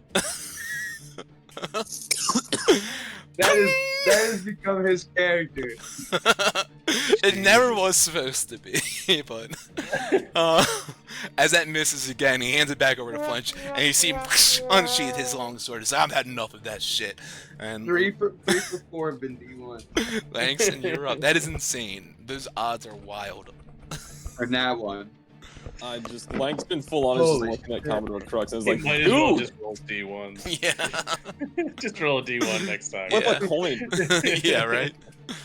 So what I will do, firstly, as my bonus action, I'm going to move my sword up behind Dorgio, up in here and have it take a swing. So that will be, let me see, where is that at? Be a +6 to hit because it's my spell attack. Oh, well, that's a bummer. That's gonna miss. Stick as fuck. Goes chop down on his fingers as he's holding onto the ledge, and he releases real quick and clings back on and kind of laughs at it. Oh, all right, fine. Have it your way. Do I have a line of sight on him from where I am, or no? Because he's on like the outside of the ship. Not like fully. You can like he is a little bit like his head kind of peeking over. I'll give him a little bit of cover from where you are probably. All right, would I be able to use some movement then to like move up towards the edge of the ship, like here, like lean over the edge to see him? Yeah, absolutely. All right, cool. Now I'm just gonna first level guiding bolt his ass, and I'll be like, "I'm sorry, what was that?" And then just yeet lightning at him. All right. Come on! Ooh. Cracks into the side of the ship, and you hear Crux yell out, "Aim for his body!" I do not want to hear a word out of you. Anything else? Yeah, for you shouldn't have been trying to lead him. I thought he was gonna keep moving. That's my bad. Oh, man. Anything else? Damn it! I used my bonus action already to try and hit with my sword. Yep. Good gracious, that's just a shit turnout at the boy Langston. I'll just stay leaning over the side, staring at him, just like one of these is coming for you. I promise. Amazing. The gun gets handed over to Flinch, and he kind of flicks it up into the air, cocks it back, and says, "Watch this," and he holds it off sideways as he shoots it in the direction. Whoops, clicked the wrong button. But a 15 will hit. There we go. Wait, did that roll? Oh no, I'm sorry. That was the damage it rolled. Yeah, it Oh rolled wait, a hit. 18. It rolled at the 18 above. 18 Yes, hit. at 15. Even better. There we go. There you go. And he kind of just That's amazing. off to the side, lets one off, shoots right center of mass at Dorzio, and you see his grip release off the edge of the ship as he just floats off into wild space now. And he hands the gun back over to Crux and's like, "Aim for his body." And Rampu, you're up. Okay. I'm gonna go ahead and take a shot with my longbow at this one. And let's see if it hits first. That'll hit. Yeah, buddy. And I go ahead and infuse it with I'll let drinks. you know before you go ahead and do that. She looks extremely weak. Oh, it doesn't need it. Okay. Cool. Yeah, just so you know. 7 damage. She's spider climbing her way on the wing here, trying to get it as far away as possible. You see, her back is facing towards you. How does this go down, Rampo? Yeah, I see her trying to get away, just viciously as fast as you can, and I just literally whisper, "You had your chance," and I let it fucking bow release an arrow from my longbow, and it just goes right through the back of her goes through her back. The arrow goes through her chest and through the heart. Ooh. And this vampire, it did. It is indeed dead. More dead than it already was. And you just see as it tries to cling onto the wing, its arms leaving a streak of blood, staining onto this fabric, and then it just kind of slides off and floats off into wild space and continues to drift off into the sea. And Crux looks over and says, "I fucking hate vampires." Well, first time I met one, I gotta say I agree. Fuck those creatures. Oh, I feel like we gotta clean the whole ship now. It's disgusting. These are the creeps. Tobo looks around. Everyone has their place, but they were quite vicious and disgusting, I have to admit. Just a shame that it had to go down like that. Nonetheless, I guess we'll continue on. Let's Why would continue. they have been here? She kind of turns to look. Yeah, it's a good question. I'm not sure if this battle turned them into the husk of a person that they were, or if they already were such, prior to the battles. Kind of see her, kind of shake it off a little bit. Either way, they're not really important to us anymore. She kind of sees a little speck floating off. I don't think they'll be harming us anytime soon. Amen to There that. we go. Kind of gives a sigh. Get the hell out of here. I'm right on it, and she gets back down to the lower deck and hops onto the spelljamming helm once again, and you guys feel the ship begin to move a bit quicker now through this space, and you guys traveling on through this debris field, this carnage, kind of investigating more and more, seeing bits of scraps going by, and you know, gives you still that unsettling feeling, like, you know, those two were out here clamoring about, like, you know, what else could be out here? Yeah. Yeah. From now on, just having that thought in mind, I'm gonna keep a monitoring eye with my longbow out in the ship, just to make sure nothing comes aboard that we don't want. Sounds good to me. You want to go ahead and make a perception check for me? I think you're breaking up. You might be good now. Perception. Nat 20. Very nice. Nat 20. All right. After the, you know, I'll get to that checking out in just a second. But after this, you know, battle and this encounter in general, is there anything that you guys, you know, do or take care of or talk about? I would make sure any vampire blood is cleaned. Totally Just in fair. case it's contagious.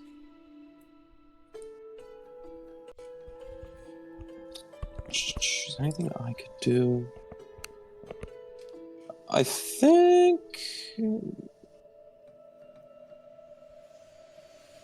I don't know, is there any, like, religion check I could do? Just to kind of, like, just for those that passed and, like, may have turned from, like, vampires or vampires and whatnot, just kind of, like, give them, like, safe passage and also, like, just offer a prayer for us in some way.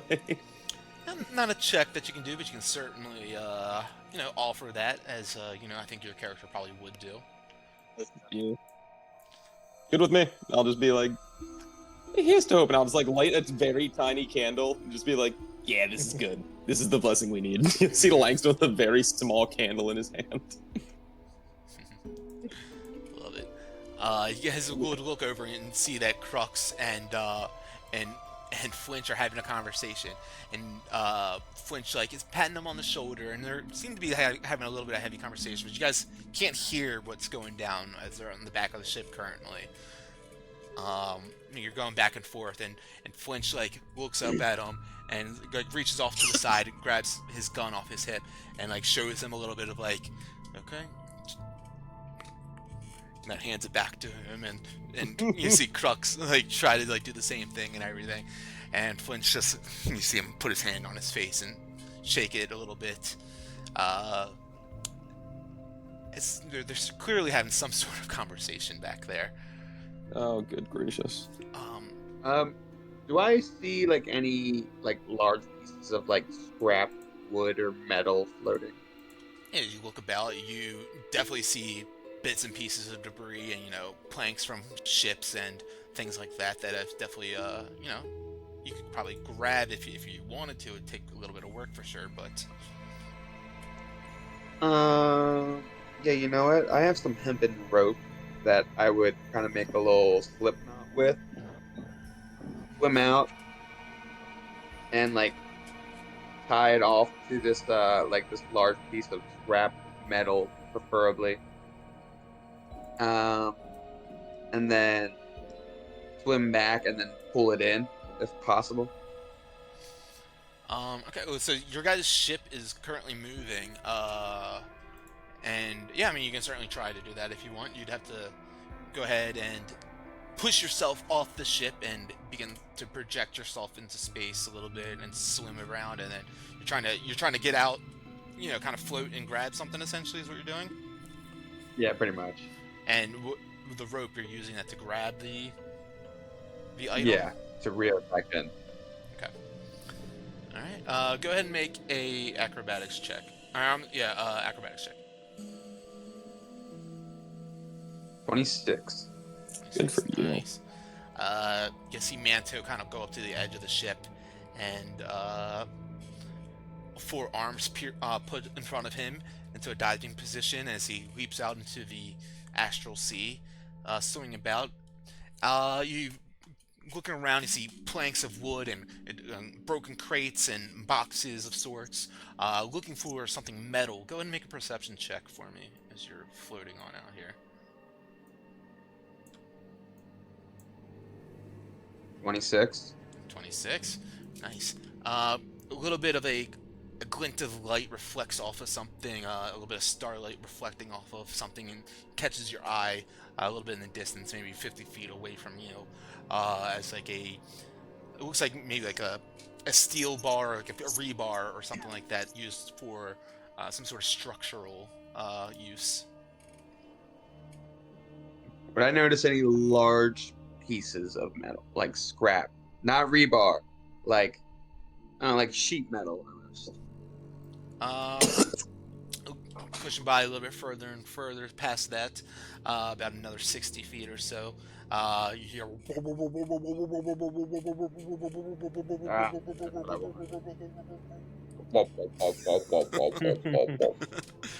and Yeah, you see a that's piece what I just need. kind of flopping about.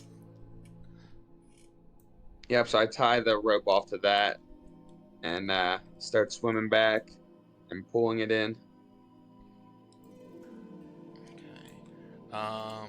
Let's see something real quick. Okay. Yeah, as you're getting out further and further, you notice that you're kind of swimming and pushing yourself, but you notice there's kind of like a reflection, a transparent reflection in the air around you with that 26 perception, as if that sheet metal is a little bit past that field, and you know that is gravity bubble that is protecting where you are currently, and it is So past it's that outside of bubble. my range. You can certainly still try to get it if you like, but Hmm.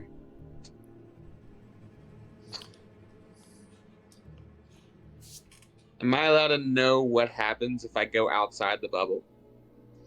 Or is that like metagaming? um, that's a good question. I would say that you would have an inkling that That it's not good. it's just like as if you were in just kind of like in like where you are now is almost like you are in like water. There's like you can push yourself with the energy around you. You'd imagine because the spaces that you're in contains that kind of field. If you were to go past that, the rules of that would go out the window and not have much use of or any way to really push yourself or move yourself in any sort of direction without a some sort of force. Sure. Damn. Okay. There's no I make my inertia way. in space, or no Gotcha. friction rather. No friction. Plenty of inertia. All right, I'll just start making that for you, man. I always remember our physics teachers like, how come whales don't have friction? And it was like, he was trying to say wheels, but me and Keith Copper were laughing at each other because it kept on sounding like he was saying whales. And I don't know, it was fucking hysterical. I was like, I don't know why They're in don't water. why don't have whales have friction? It's a great idea. It must be so wet down there. It must have been at Diddy's house. So man, so I'll say how far out of the bubble that this piece of sheet metal seems, it's like maybe like 20 feet or so. Your rope could extend out past that far if you wanted to try. That's 20 feet that I'm really just not trying to risk that much, to be honest. All right. It's okay. I'll swim back, but upon like swimming back, I would just kind of, I guess, start to analyze myself from after the vampires. How do I feel after like that one hit? Has there been like any changes to the way I felt and like any sort of like physical or like appearance? Now you Anything feel like that? after getting that blast of energy hit into you, as if they were trying to siphon energy from you. And you feel like a little bit weaker, a little bit tired, a little fatigued after the battle. Nothing like too dramatic or anything, but you imagine that if that was to continue to happen, you might have been, a dried up bug afterwards. Oh, no. A husk of a creature. Yeah. Okay. So yeah, I'll make my way back. And I guess just I'll look for. I mean, someone else can go, but I guess once I get back to the ship, I'll be like snooping around for like any large pieces of like wood or metal that like I feel like Captain or Commander won't be needing.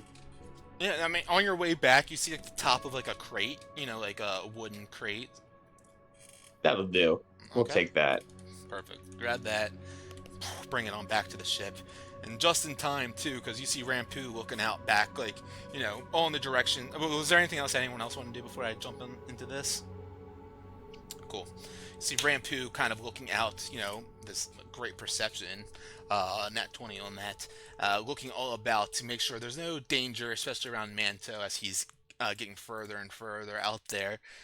Kind of, I'd imagine Rampu shaking his head back and forth. And as you're looking out there, you notice a couple more of these massive shark-like creatures. Not as big as Big Mama or anything, but they are, you know, at least 3 of them, maybe 10 feet long, picking apart scraps of, you know, as you look out with a spyglass, it looks like an astral elf that they're just ripping apart the scraps of. Oh shit! I would flag it to the crew. Crew, we got 3 more. Oh god. Wait, more Can't we vampires? go around them? Nope. More shark things. Not as big, but they look hungry. Oh, fantastic. I would just be getting back to the ship, and I'm like, oh, perfect. And I just kind of prop up this like wooden piece, like along like the edge of the ship, and I'm like, Commander, come here. This is now your homemade shooting range. Use this as practice as you will, so that you don't completely screw us over in battle. I've been screwing you guys over? Well, you certainly haven't been helping.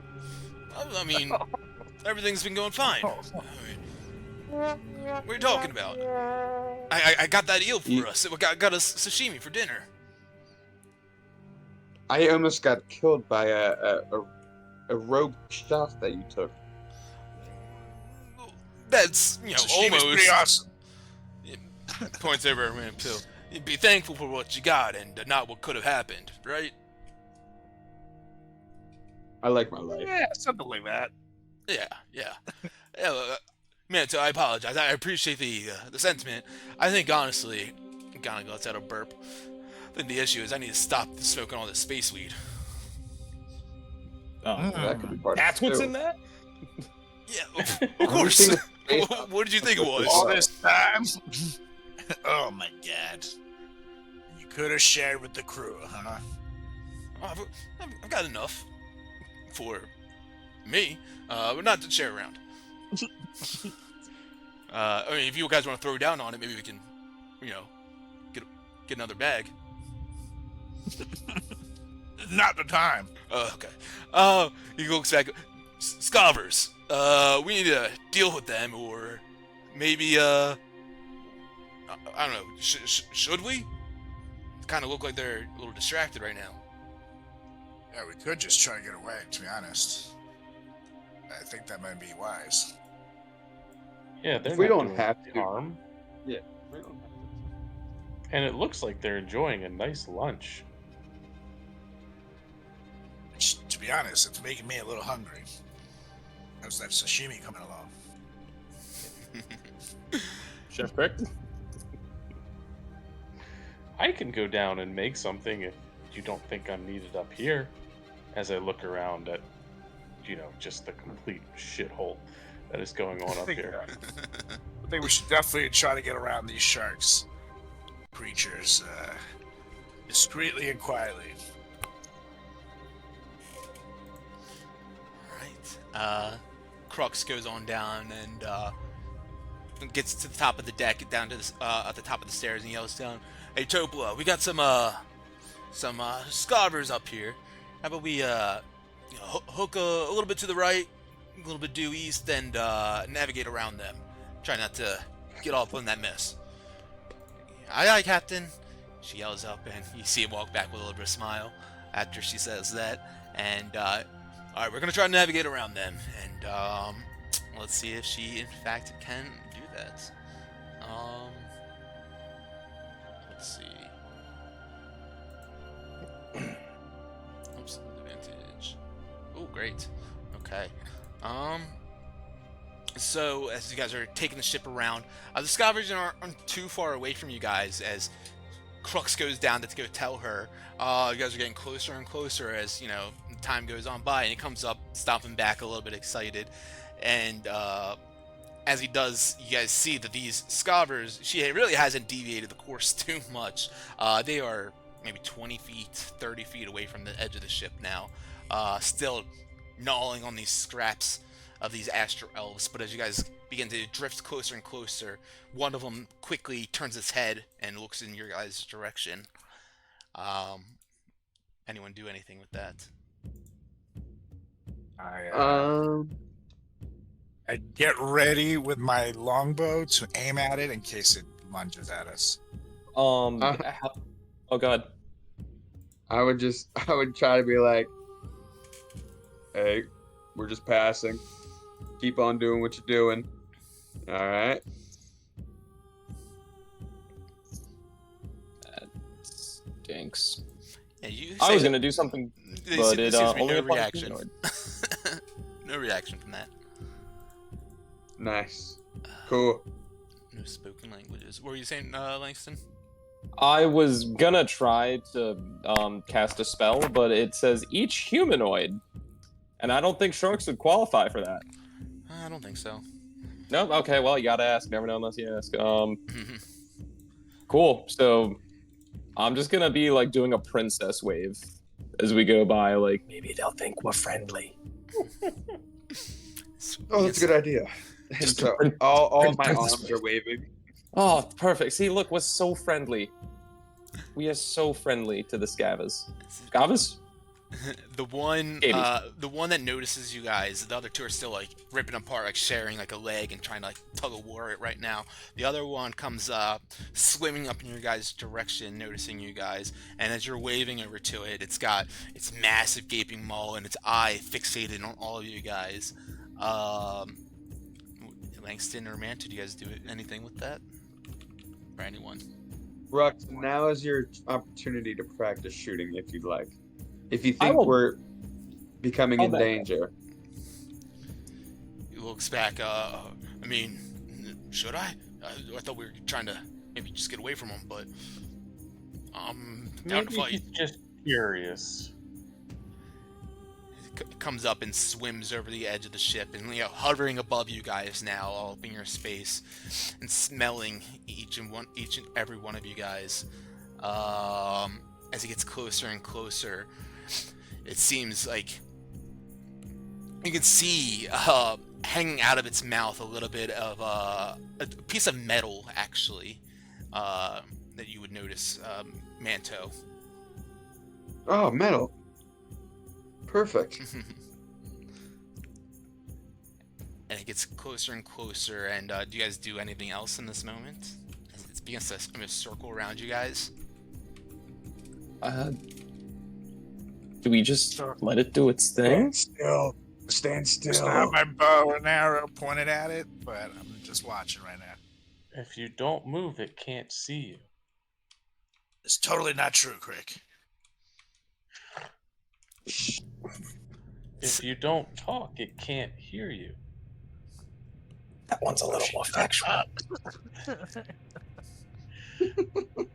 This is great. Its eye on the edge of its head glowing while it's swinging around and looking around at you guys, and it clearly sees you guys no matter what Crick says. And Just shakes its head. as you guys are kind of like, just observing it and not interacting or doing anything with it, it kind of circles around you guys a little bit longer and then swims off. See, guys? I told you. Didn't see us at all. Okay, Captain, it lowered its guard. Now take the. No, I'm kidding. And I just puff up my chest. And it's like, yeah, what?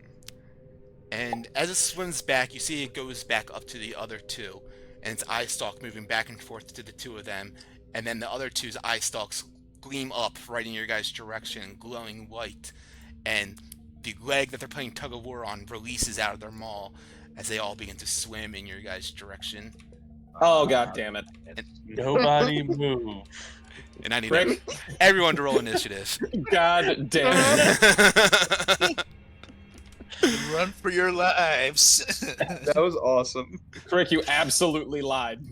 That was absurd. All right. You were 1 for 1 with the previous one. Now we're Oh, 1 no. for 2. My initiatives are getting worse. All right, Rampu, you are up first. It makes sense Yeah, that you have the arrow out, ready, drawn. Yeah, buddy. Alright, I'm gonna go ahead and Hunter's Mark this blue shark one with a bonus action.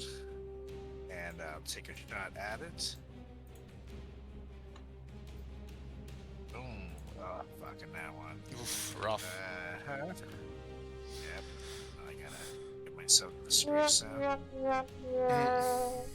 And I'm gonna use a lucky on the second shot to shoot. Why don't you get a nat 20 on the first roll of it? Yeah, right. 17 will hit, or 24 will hit, yeah. And I'm gonna go ahead and use Drake's reaction to infuse it Cool. as well. So that's this. That's this. And it'll be lightning damage. Okay, and roll that infusion. Yeah, there we go. Cool. I'm fucking one, of course. 1.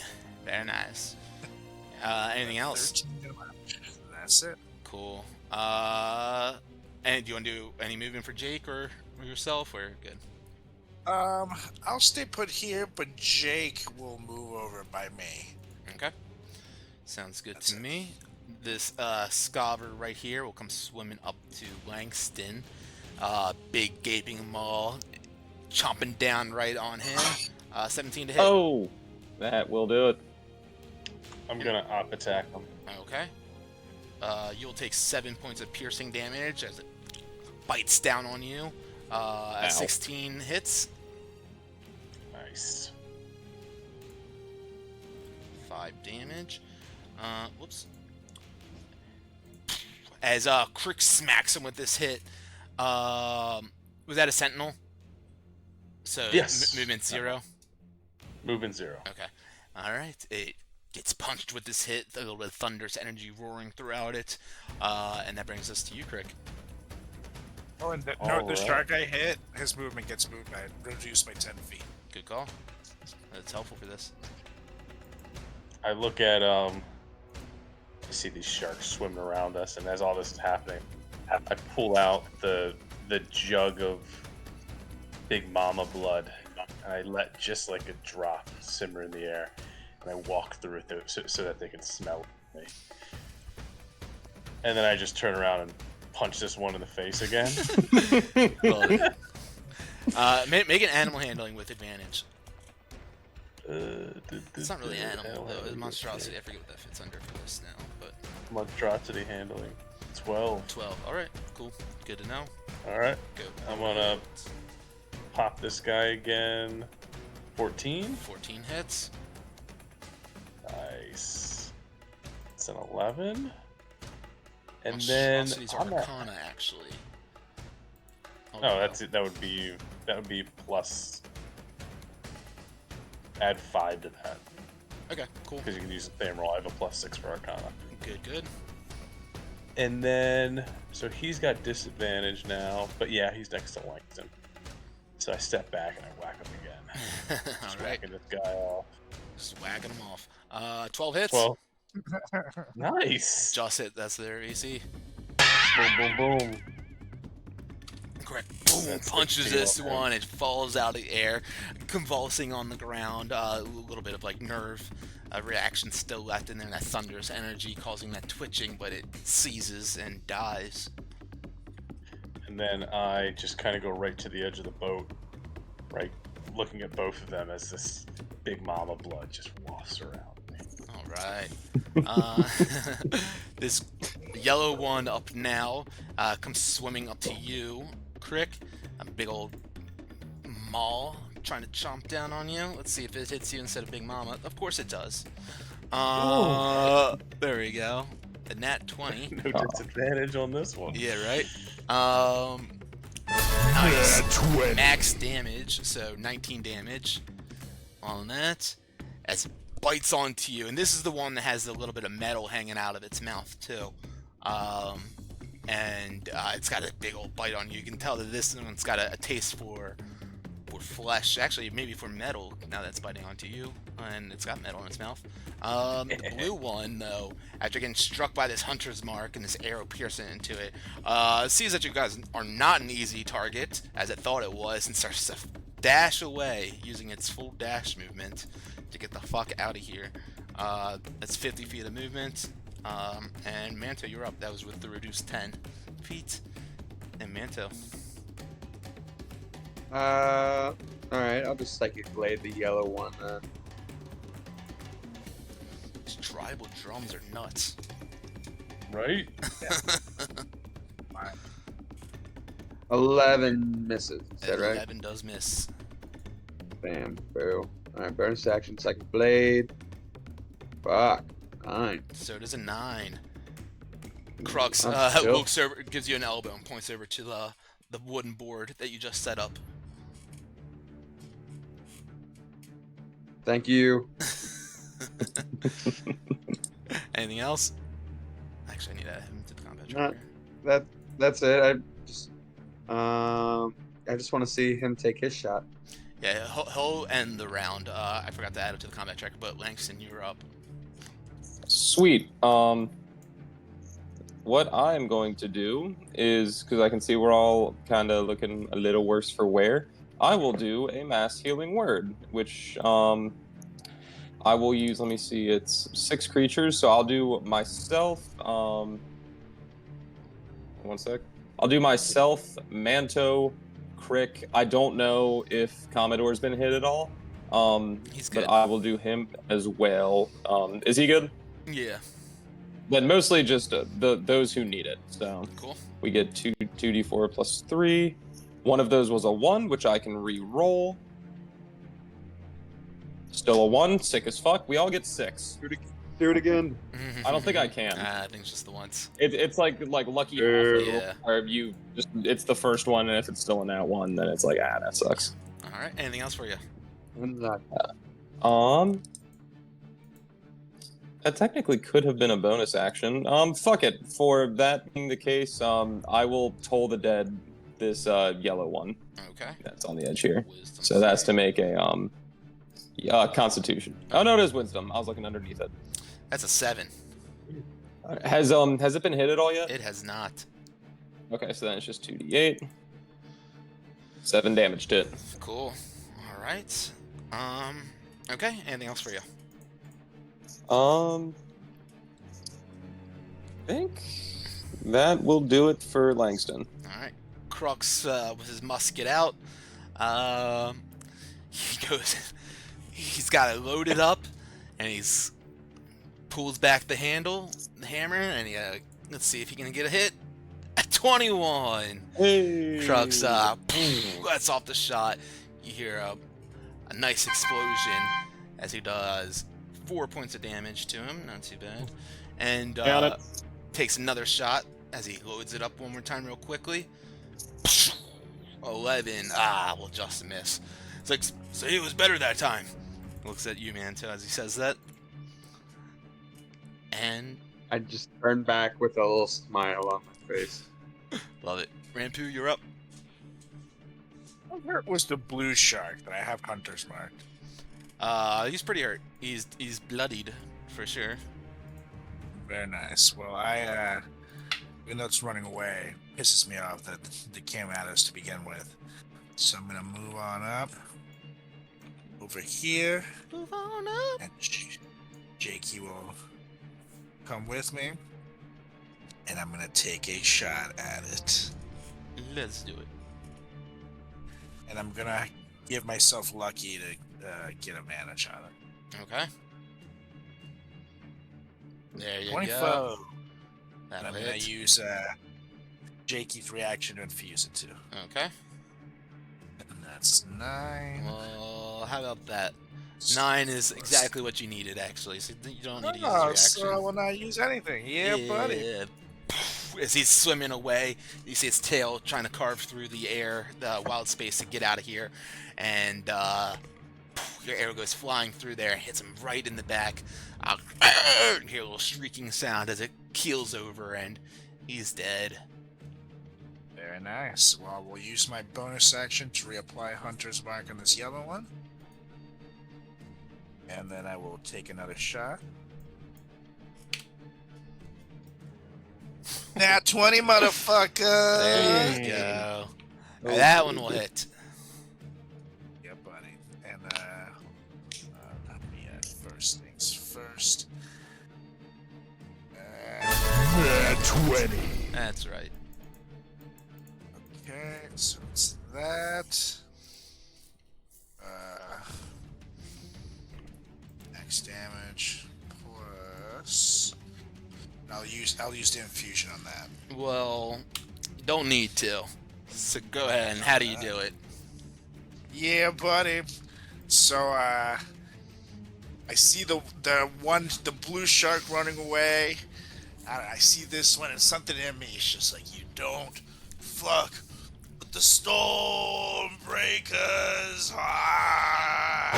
And I just let out 2 quick succession bow and arrow shots. One of the blue, one of the yellow, and it's just a masterpiece of shots. They just literally go through their eyes that they have and just leaves them like twitching there, floating in the air to the abyss of space. Oof. Yeah, with that hit, he's just took this bite out of Crick, and it's clearly has just been chewing on, or it's just swallowed something not too long ago recently. That hit seems to hit something within it, and being that 20 that it was. And Crick, you see it start to like convulse as if it's about to vomit, and suddenly spews out all over the deck and all over you this disgusting, black and discolored kind of vial all over you, and you almost get knocked over as this piece of metal comes flying out of its gullet and knocks you back, and kind of, I'd imagine, I don't want to speak for Crick, but I imagine it kind of shakes you up for a little bit, because it looks like a little metal gnome almost. That's weird. However, you observe it a little bit further, and you notice that it's not a gnome, but it is definitely something that would fit on a gnome or a dwarf or whatever. But it's some sort of like metal suit that would fit around one of them. Is that armor? Probably go pick it up and investigate it. Yeah, absolutely. Let me go ahead and change the music real quick. As you go ahead and investigate that real quick, go ahead and make an investigation roll. Investigation. 14. 14, nice. So this is what you see. I just sent to the game log. As you observe it, you notice that there are these like kind of tube-like, contraptions that come out of the mouth or the helmet of this suit, and a tank on the back of it, and a little orb of a light that illuminates off the top of its head, almost like kind of like a anglerfish. And you're observing it, and clearly you can tell that this type of suit here, if one was to be able to encase their body and get inside of it, it would protect you in some sort of airless environment, and any sort of harmful gases that could be around you would protect you from those. And also, you notice the fins on the arm and on the back of the legs, and the way the hands and the feet are shaped. It looks like it would be able to help you swim easier as well. Or fly, however you want to take those terms for what you do in astral space. Kind of look back out into all the wreckages and look back to everybody and go, who do we think they were eating?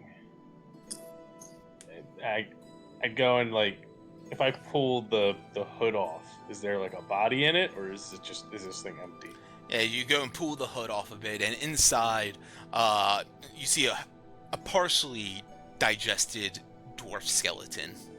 Like it's mostly been digested and everything, but you see a little, mostly like a skeleton remains in there. So, you might want to wash that thing before you wear it, Crick. Huh. Wonder what this is for. Why would there have been one out here too? Crux chimes in. Oh, that's one of them fish suits. Yeah, people go out that explore out past gravity bubbles and planes. They put them on and they can go out swimming and flying and breathe in the air all fine. Thing comes in handy. Whoever it was that was wearing one of those, that's an expensive piece of equipment. I'm sure they're gonna miss it, but he looks over and sees the skeletal remains. Probably not gonna miss it too much. Yeah, I think they're fine without it. Expensive equipment. Interesting. As I start kind of poking at its mechanics and gizmos, we might be able to have some fun with this. Oh, I certainly think you will be able to. You don't come across these too often. Only the finest tinkerers are able to come up with these and make them as efficiently as they do. That's good. I kind of hold it up. Would like Manto fit in it? Yeah, Manto would probably fit in it. He's small enough. I'm small. Maybe we'll be able to use this. I'd kind of start cleaning it up and getting it all pretty like. Not a problem. You guys begin to, get it cleaned up and sparkly, and of course you can get those remains out of there and everything. And as you guys are going on, you travel on for maybe 15-20 more minutes or so, and you're just getting this thing nice and shiny. The rest of you guys observing out into wild space, you ran into a couple of strange things in this debris field, but the strangest of all is yet to come, really, as you guys see this tiny white or tiny bluish kind of light that's changing hues as it gets closer and closer to you guys, appears over the bow of the ship, and it quickly flies around the mast and it settles a few feet above the main deck, changing its colors and hues every now and then as it hovers in place. And as you guys are just kind of drifting out here and trying to find Garganel and everything, you hear a soft voice emit from this orb. So lost, are we? Well, maybe I can be of assistance. The light is speaking to me. Speaking to us. This is Langston's dream. Light is finally talking back.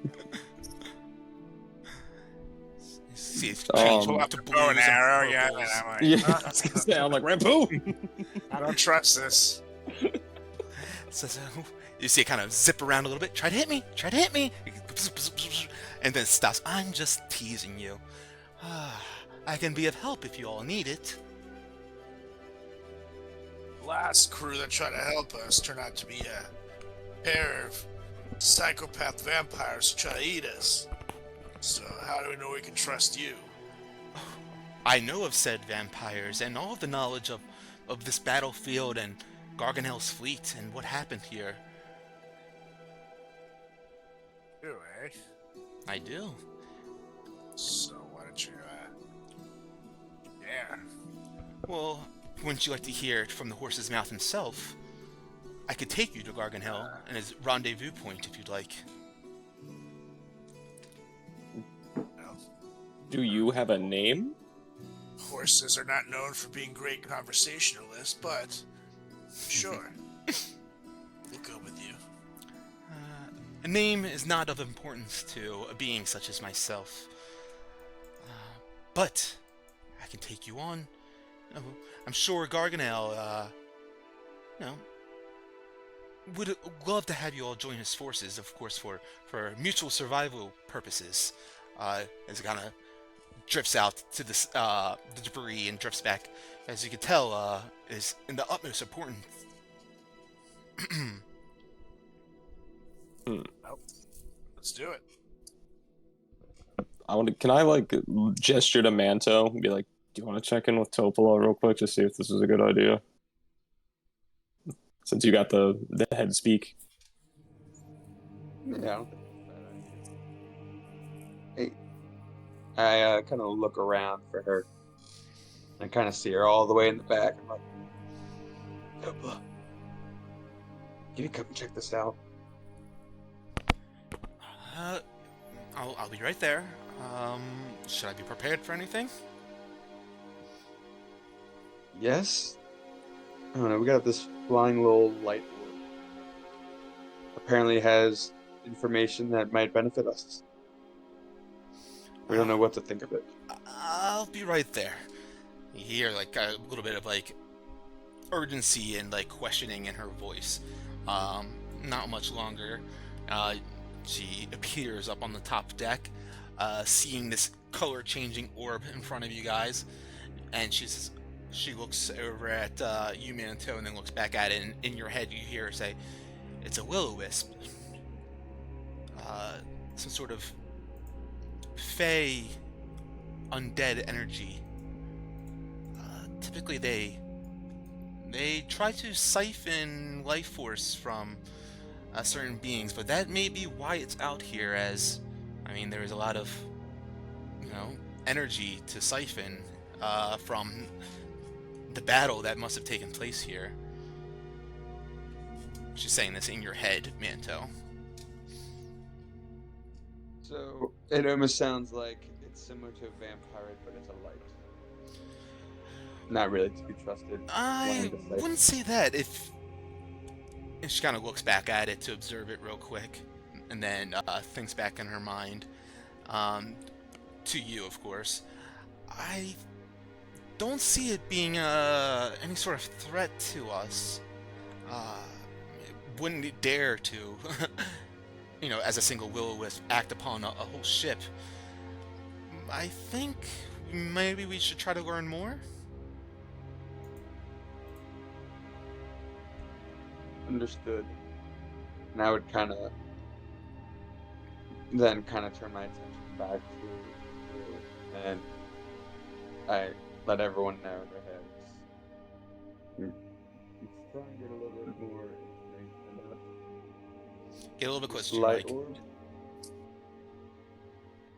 Let's try and get a little bit more information from this thing. It's called a will-o-wisp.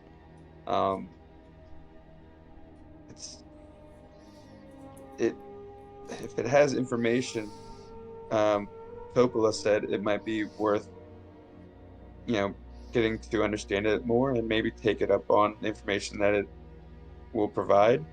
But we shouldn't fully put our trust in it. However, it wouldn't dare take on an entire ship in and of itself. If that makes sense. Okay, Nice. that checks out. Can I just address the will-o-wisp then and be like, why would you want to help us after seeing everything that happened here? Well, like, Well, Garganel, he made the mistake of, in his ship, of attacking, the Astro Elves and a Star Moth, a while back. And, ever since then, those Astro Elves, they've been aggressively attacking Garganel and his fleet, as you can see what happened here. And I know, for a fact, Garganel is always looking for new ships to join his force. And, I believe if I was able to lead you there, you guys might be able to work together in taking care of the imminent threat. Okay. And what would you gain out of helping us as well? Are you just like, you want to aid Garganale? Well, yes, I'm with his fleet, actually. Oh. Well, at least I was when the Astro Elves attacked. And I Alright. know for a Elves fact that... attacked him, you said. I'm sorry? You said the elves attacked him. Yes, correct. I'm wondering how it all started. And why would the elves want to attack him? Well, as I was just mentioning, I think a while back, Garganel made the mistake, him and his crew, of attacking a star moth. At least that's the story I was told. So they struck first a while ago, and this was retaliatory from the elves from the first go-round. That's what I've gathered. Okay.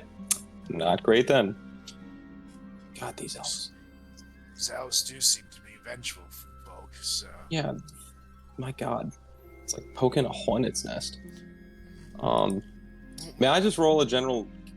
It's a ball of light, so I don't know if there'd be anything I could get from this, but is there any type of insight check I could do? Yeah, make an insight check.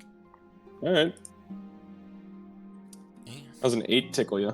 As it changes from blue to purple to green to orange, you like just stare at it for a little bit, trying to gather some sort of intel, some sort of insight on it. But you just kind of get lost in how pretty it is for a little bit, and you shake yourself out of it, and you see it just kind of floating there, and it has this very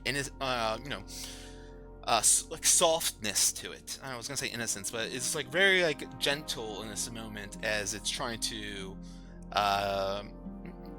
get you guys to Garganel, and as it once again, it's like it sees you inspecting and investigating it a little bit.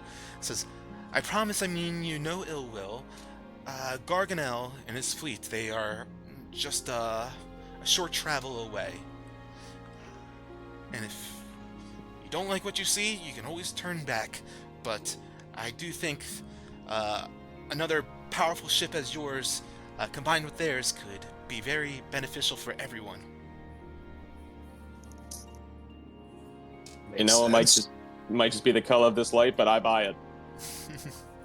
Langston's like tilting his head to the side like a bug seeing a bug zapper, just like, yeah. It's very pretty. Hey, that's a touchy subject, okay? We don't talk about bugs. Good. Wasn't okay. I'm so sorry. Gauntlets like Yeah. just electrify with light blue zappers. Crux looks around. Well, I'm okay with it if you guys are. I'm on board. Find our new friend. I agree. All right. Lead the way then. Little ball of light. Nameless What Wisp. should we call you? You don't need to call me anything. Just don't call me late for dinner. As it zoops off and goes a little bit further ahead of you guys. And Crux is like, "What the hell?" And Eats? It's very confusing to address the thing without knowing its name. I'm just saying. as you guys continue following this will-o-wisp a bit further and further, you guys continue on this travel. Let's see. And you're watching it kind of zoom, zip and zap into different directions, and it's got you guys feeling a little curious as to what its purpose is and what it's exactly doing, but leads you on further and further, about another hour or so out from where you guys were, and suddenly the scene around you guys changes colors completely as you find yourselves caught in some sort of cosmic storm. Lightning flashes through dense blue and purple clouds, illuminating the silhouette of a galleon with torn, flapping sails. You see these ghastly mariners stand on the deck, and they cling to the rigging, staring at you guys with unblinking eyes. And that, I believe, is where we should probably end tonight's game. Whoa. Oh, shit. don't want to get too far into the seemed like nitty gritty that. with this ship here. But yes, this is what you guys see. You guys can hear the thunder, right? Mm-hmm. Nice. Added. There's a new thing you can add like sound tokens to the scene, so when you get closer to an area, you hear it more and more. Drag you guys a Solid. bit, get you a That's bit pretty closer. cool. Yeah. Is that louder now? That's dope. Yeah, I can hear it now. Yeah. Yep, it's coming in. Cool. Awesome. Well, That's it. as you guys are caught in this cosmic storm, seeing this lightning flashing around you guys, I've mentioned you see this ghastly galleon-like ship appear right in front of you guys out of this lightning, flapping torn sails. And yeah, we'll see what happens the next time we get together. Woo! Woo. All That's right. for us. Great stuff. We are the Stormwreck. That's right. It'll be no problem. None at all. Alright. Great game, guys. Lots of little combats in there. Someone's got a fish suit. Manto, grab that. Yeah. Yeah. Can you put the Fish the suit. actual name of it? That's really Yeah, what it's it's literally called. called fish suit. Two Yeah, words. I looked it up. Yeah. And then yeah. someone add the I know orrery as well to your inventory. Whoever wants to take that. I forgot to mention that at the beginning of the game. It's alright What's though. it called? Like what? Someone spell has it. it. Let me, yeah, wild space orrery. ORRERY. I'll take it. Cool. Yep. Because that's the map system, right? Yeah, that makes sense for you to take. That, for sure. that goes to our Oh, navigator yeah, for sure. yeah, yeah, yeah. Great. Awesome. Thank Well, thank you guys for playing. Thanks everyone for watching. Anything before we close it out for the night? Anyone need to say anything? Tell everyone to fuck off or Good something? shit. Eat more fuck chicken. off. No. Eat All more right. chicken. That's right. We can make some. Where's the beef? Where's the beef? Awesome. Well, yeah, next game we'll have some sushi, and we'll go from there. So everyone go ahead and take a long rest in real life, not within the game, and we'll catch y'all next Yeah. time. Look out for those goblins on the stairs. Later, y'all. Good night.